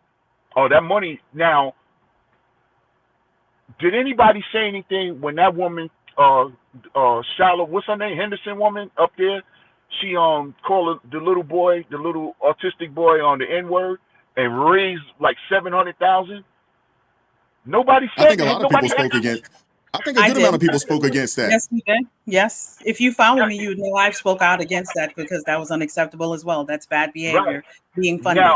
Now, for as far as the fundraising for the family, a lot of people, like I said, we were just coming down off of the and then when you say we, who's we? Who's we? You understand what I'm saying? Now, I donated to the fund because I wanted him to get out of there to have a chance for bail and maybe a defense, because he got to go to jail. But if he can plead down with a good lawyer, that's a chance for him to get out of there. So that's why I donated money to it. It wasn't a black and white thing to me. I didn't do it for those reasons, because I know what it is to have a bad defense. It was times when I went to court and I had to defend myself. I told my lawyer, "Yo, get out of here." I tell the judge, I don't even want him here. That's how bad they are, especially court-appointed lawyers. So you want a paid attorney and a good paid attorney. Now, the good thing is if they keep that money. Before you continue, Aaron, before you continue, I just want to elaborate on something. It ain't that you don't want you need a paid attorney. If you're going to trial with a PD, you in trouble. You are in big trouble. Yeah. I don't care. You could be innocent and you are in trouble if you're going with a daggone public defender. I'm just saying, you need a paid lawyer if you find yourself in trouble with the law. This is the case. Here in New York State, they have what you call 18B lawyers. Now they are a little better than the court-appointed lawyers. They're not paid lawyers, but they 18B. I think and they're much better. Now I have won cases with 18B lawyers. I have won cases with that, and I've got cases dismissed, cases that I actually did, and they got me off.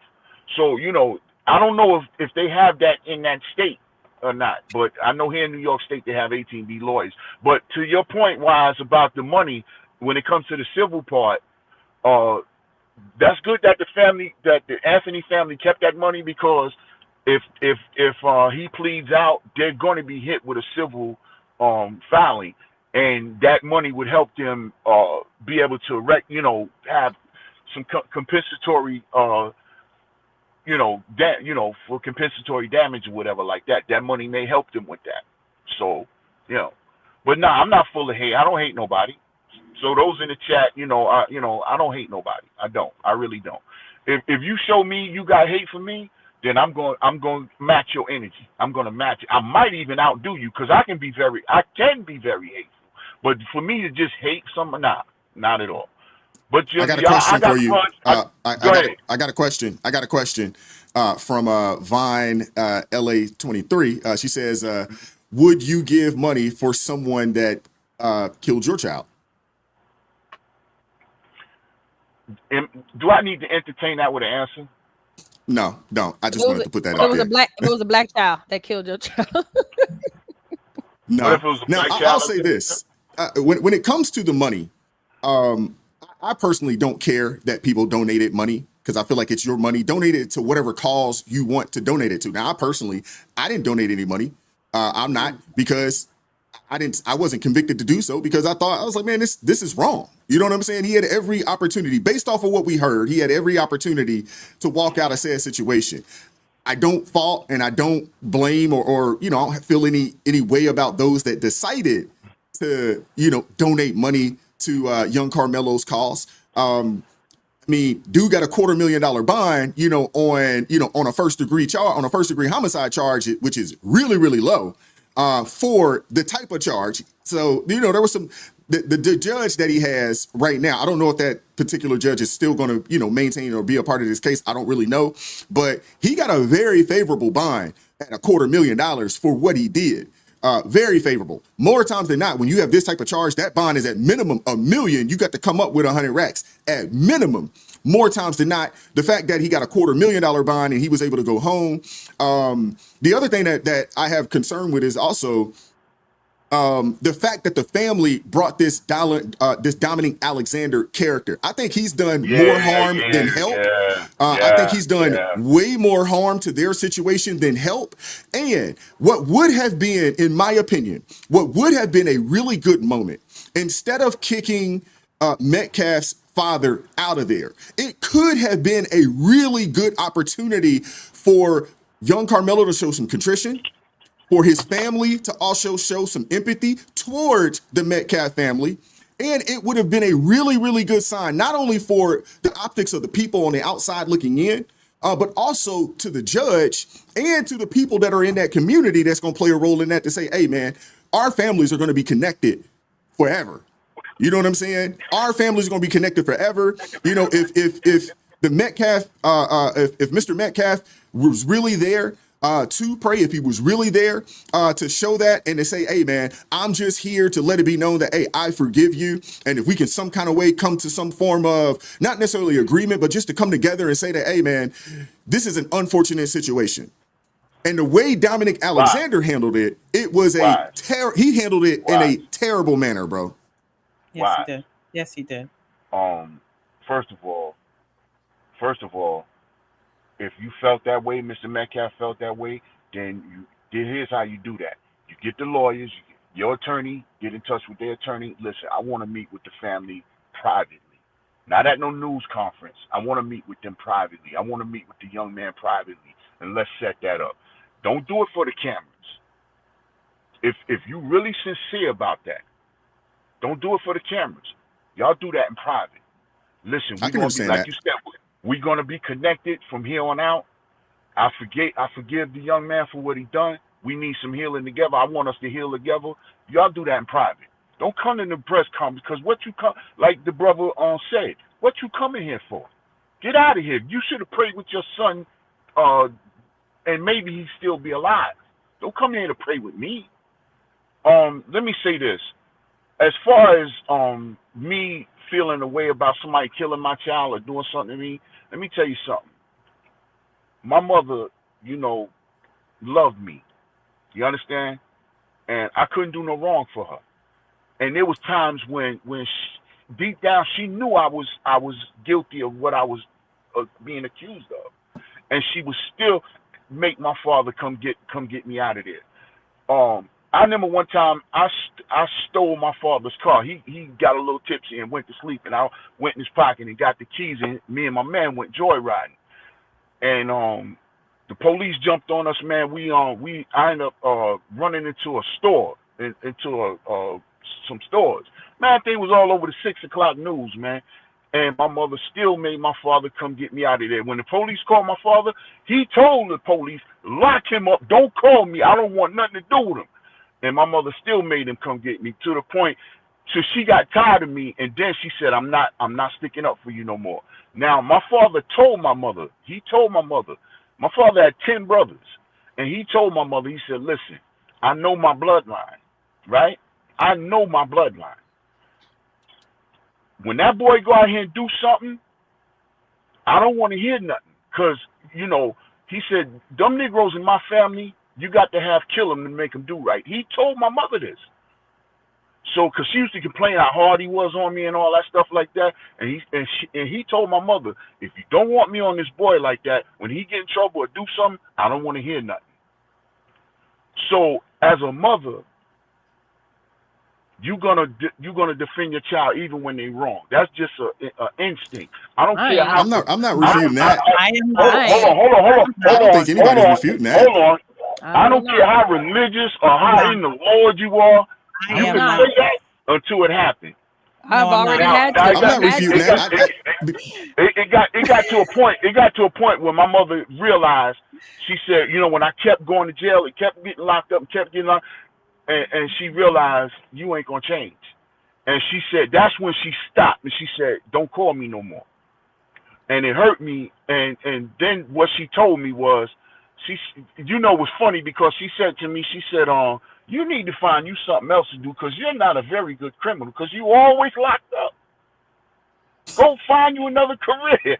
And it's funny, but it was real what she was saying. And that's when I started changing. I want to say this when it comes to Mr. Metcalf. I'm gonna disagree. When they put on a public out there for everybody to see press conference through the quote unquote new National Action Group. I mean, this dude basically he wasn't even smart enough to come up with his own daggone name. He just basically bit off of Al Sharpton, used this situation to get his organization, in the forefront. The optics of it would have been so much better had they said, you know what, we're going to do what we do, but I see you, Mr. Metcalf. If you're okay with it, we want to speak to you. It didn't need to be because they did what they're doing out in private. I still hadn't heard anybody from that side of things show any contrition. I haven't heard them show any empathy for the situation that happened. And you're putting on a press conference the press conference, and let's just keep it a buck. The press conference really wasn't about Metcalf, and it wasn't about Carmelo Anthony. The press conference was about the New Action Network. This organization ran by Dominic Alexander. That's what their press conference was about. It wasn't even about either one of those kids. This was an opportunity for this dude to get his name out there for the race hustle grift. Let's just keep it a buck. And it would have quelled. We know what was going on online. You had people split down the middle through a racial divide, black, white. People were upset in arms. This would have been a way to show people that, hey, we're going to come together in this. This situation, it does not have to be as toxic as it is online. This was an opportunity to show some empathy, some contrition, and bring the masses, to bring the two people together online in front of everybody. So it didn't need to be behind closed doors. It is something I think would have been wonderful, not only for Mr. Metcalf and for Carmelo's family, but for the rest of us online, the rest of us around the country, to show that, yeah, this incident is unfortunate, but we're going to come together. You know what I'm saying? As humans, our families are going to be connected to forever because of this situation. Our families are going to be connected forever. It would not surprise me one bit if the Metcalfs actually go and get with Carmelo when he's in prison and let him know to his face, hey, we forgive you. But this was an opportunity to bring people together in this country, and Dominic Alexander chose not to do it, and he actually chose to exacerbate something a whole lot further along than what it needed to be. And that was my problem with it. And he missed out on an opportunity. And he missed out on that opportunity in the name of collecting money and continuing to sow racial divide in this country. That's my opinion on it. I'm going to give Jason and Marjorie and Crystal an opportunity to get the last word. And then we're going to wrap the show. We're going to get out of here. No, I think you guys are right on the money. I think the questions wise have been fantastic in the comments.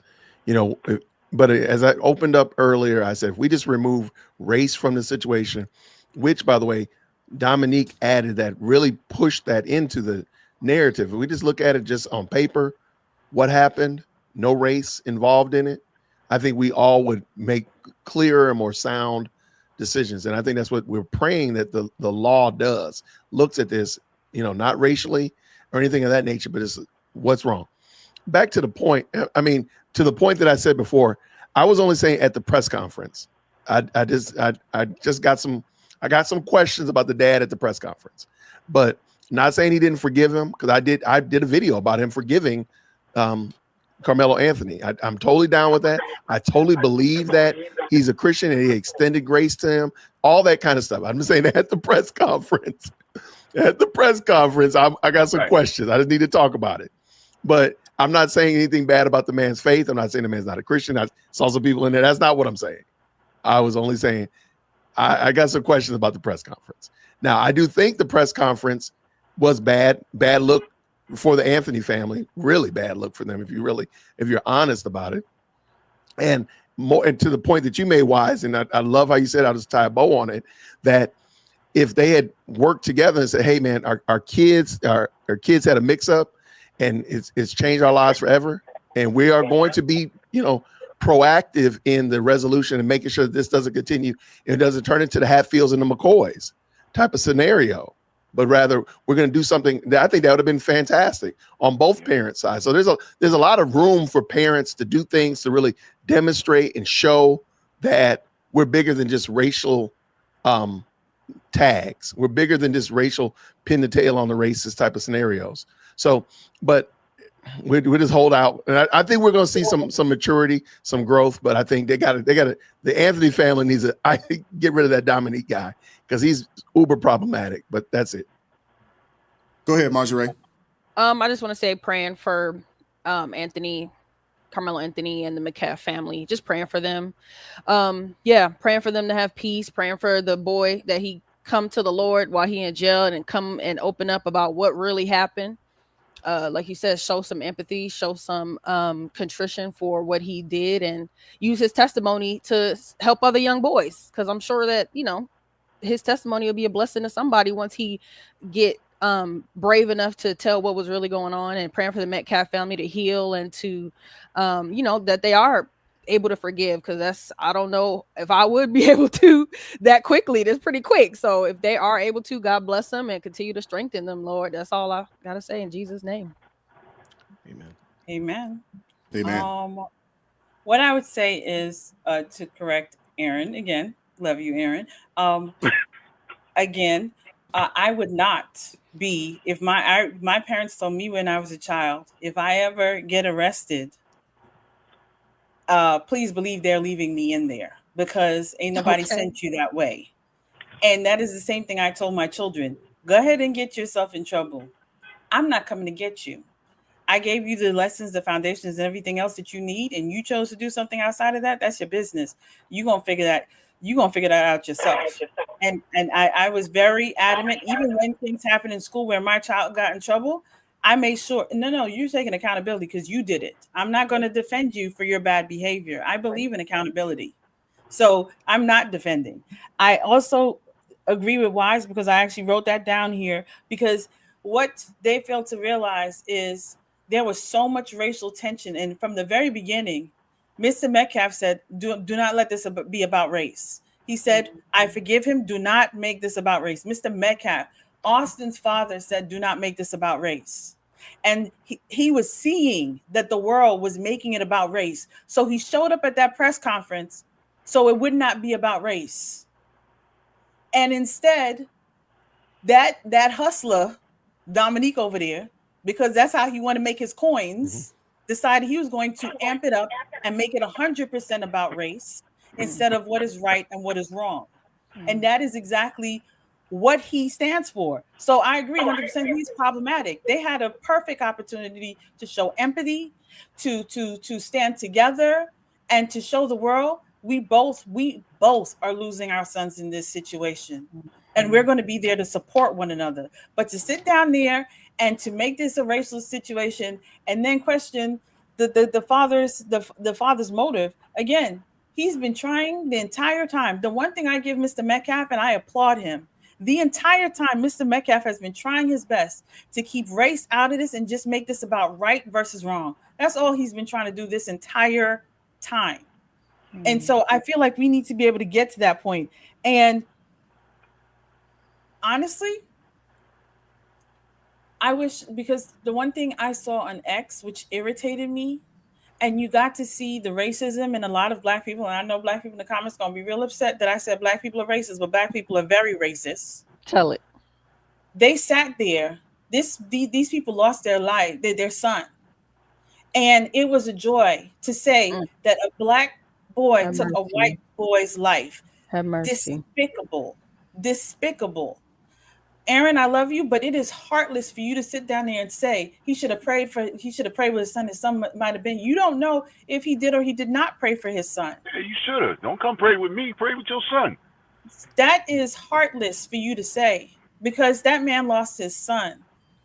That man lost his son, and it's horrible that it's like, let's put all the blame on his son.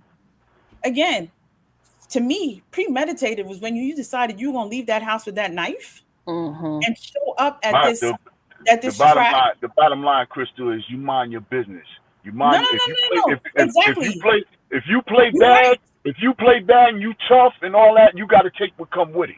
That's how I would rate them. So I don't want to hear about he shouldn't have stepped. Listen, Aaron, man, right. If I step to somebody, I gotta be ready to take what come with it.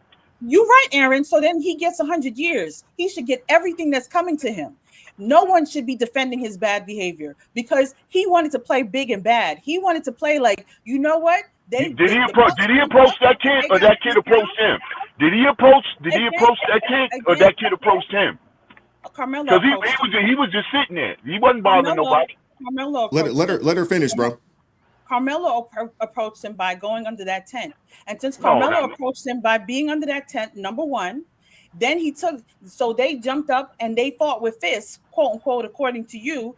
You decide to defend myself, I'm going to take your life. You're right, Aaron. You're 100% right. He's going to get what is coming to him because like my grandmama used to tell me, you want to play bad, then face your consequences and face it the same way you wanted to face playing like you were big and bad. Face those consequences because you thought it was right that you were going to take somebody's life and then everybody's supposed to feel bad for you.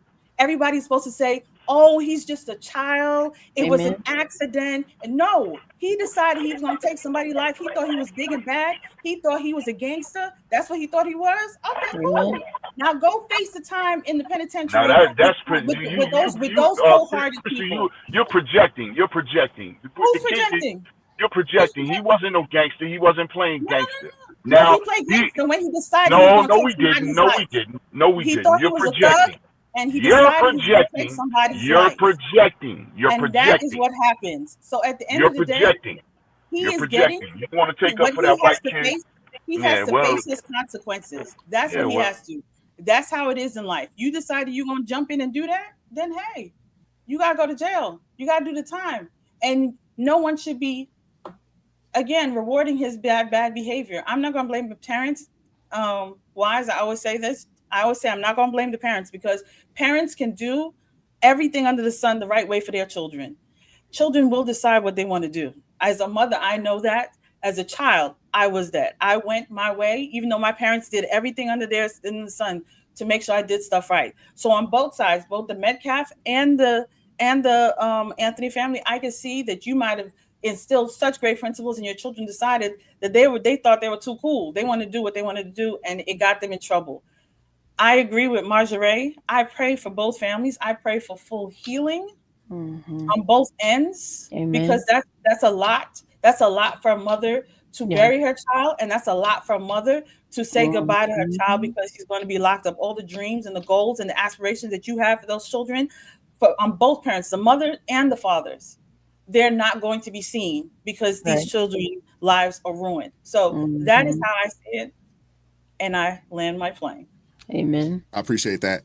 And one thing I will say, when it comes to, and we're going to get out of here, but when it comes to Carmelo going into the tent It'd be no different than, going into somebody's yard, going into, you get caught in somebody's house and somebody confronts you.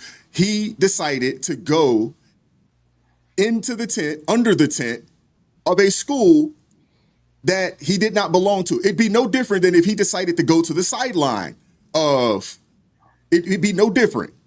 It'd be no different if he went to the sideline of someone, of another team, and they told him to get up out of here. It'd be no different, but we're going to get out of here. I got a couple super chats I want to read before I do get out of here. Shout out to my guy, Jeff, over at It's Not Your Fault. He says, better to be thought of as a fool than to open your mouth and dispel all doubt. Abraham Lincoln just saying. Appreciate that, man. That was actually a really, really good quote there. Shout out to Spaces. With the $5 super chat says, none of what Carmelo's family has done has been behind closed doors. So why should his father do anything behind closed doors? He's been peaceful. Thank you, Spaces, for the $5 super chat. And Spaces with the $2 super chat says, Aaron wouldn't care about bond if this was reversed. I'm guessing you're saying that if it would have been the opposite situation, young Austin walks into the school that Carmelo went to and went under there and they got into, fisticuffs and it was the reciprocal of that. Yeah, I would assume that most people would be like, that dude needs to stay in jail without no bond. That would be my assumption, just based off of what we've seen online. Shout out to Spaces with the $2 super chat. It says, what business did Anthony have under their tent? That's the question right there that a lot of people have, is he didn't need to be there. Shout out to Allie Summers with the $20 super chat. Says, another great live. Thank you, everyone. And with that being said, we're going to shut it down. I do appreciate you guys pulling up, man. And for the most part, being peaceful. Hey, we don't have to agree, all the time. I think everybody, tends to stand, where they stand at on this. But I do appreciate you guys pulling up, and I do appreciate you guys, being truthful as possible and pulling up to the show last minute. Y'all know me.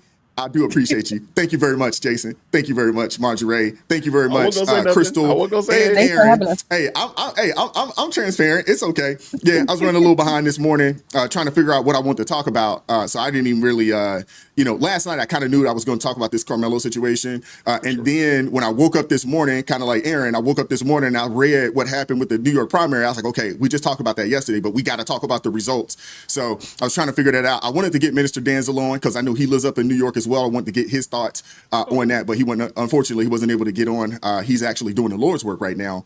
He's out there feeding the homeless and things of that nature. He's doing some really, really good things right now out there in New York City. So I do appreciate everybody pulling up, man. Thank you guys, man. I'll probably be reaching out to you all again in the near future to pull back up. So I definitely appreciate you guys, man. Aaron, Jason, Marjorie, and Crystal. Thank you guys, man. You guys have a great rest of the day. Thanks, guys. With that being said, man, shout out to all of you guys, man. I appreciate everybody in the chat that supported the channel financially this morning. Shout out to all my ARP family members. Appreciate you guys as well. Thank you very much. Thank you very much. I do appreciate that, man. Everybody that support the channel financially. Hey, join the ARP family, or you can buy your man a coffee. That link's in the description box below. Come support us, man. We're trying to do some really, really good work over here. Impromptu panel, but I thought it turned out pretty well. Hope you guys enjoyed the show today. And don't give Aaron that much of a hard time. We don't agree, and we don't agree on a whole lot, but we can respect his opinions even if we don't agree. You know what I'm saying? And hey, not afraid to stand on the square either. So I do appreciate you guys, man. And shout out to everybody that pulled up this morning, man. Thank you guys, man. God bless you guys. Keep God first. Stay prayed up. We'll catch up with you all next time. Peace.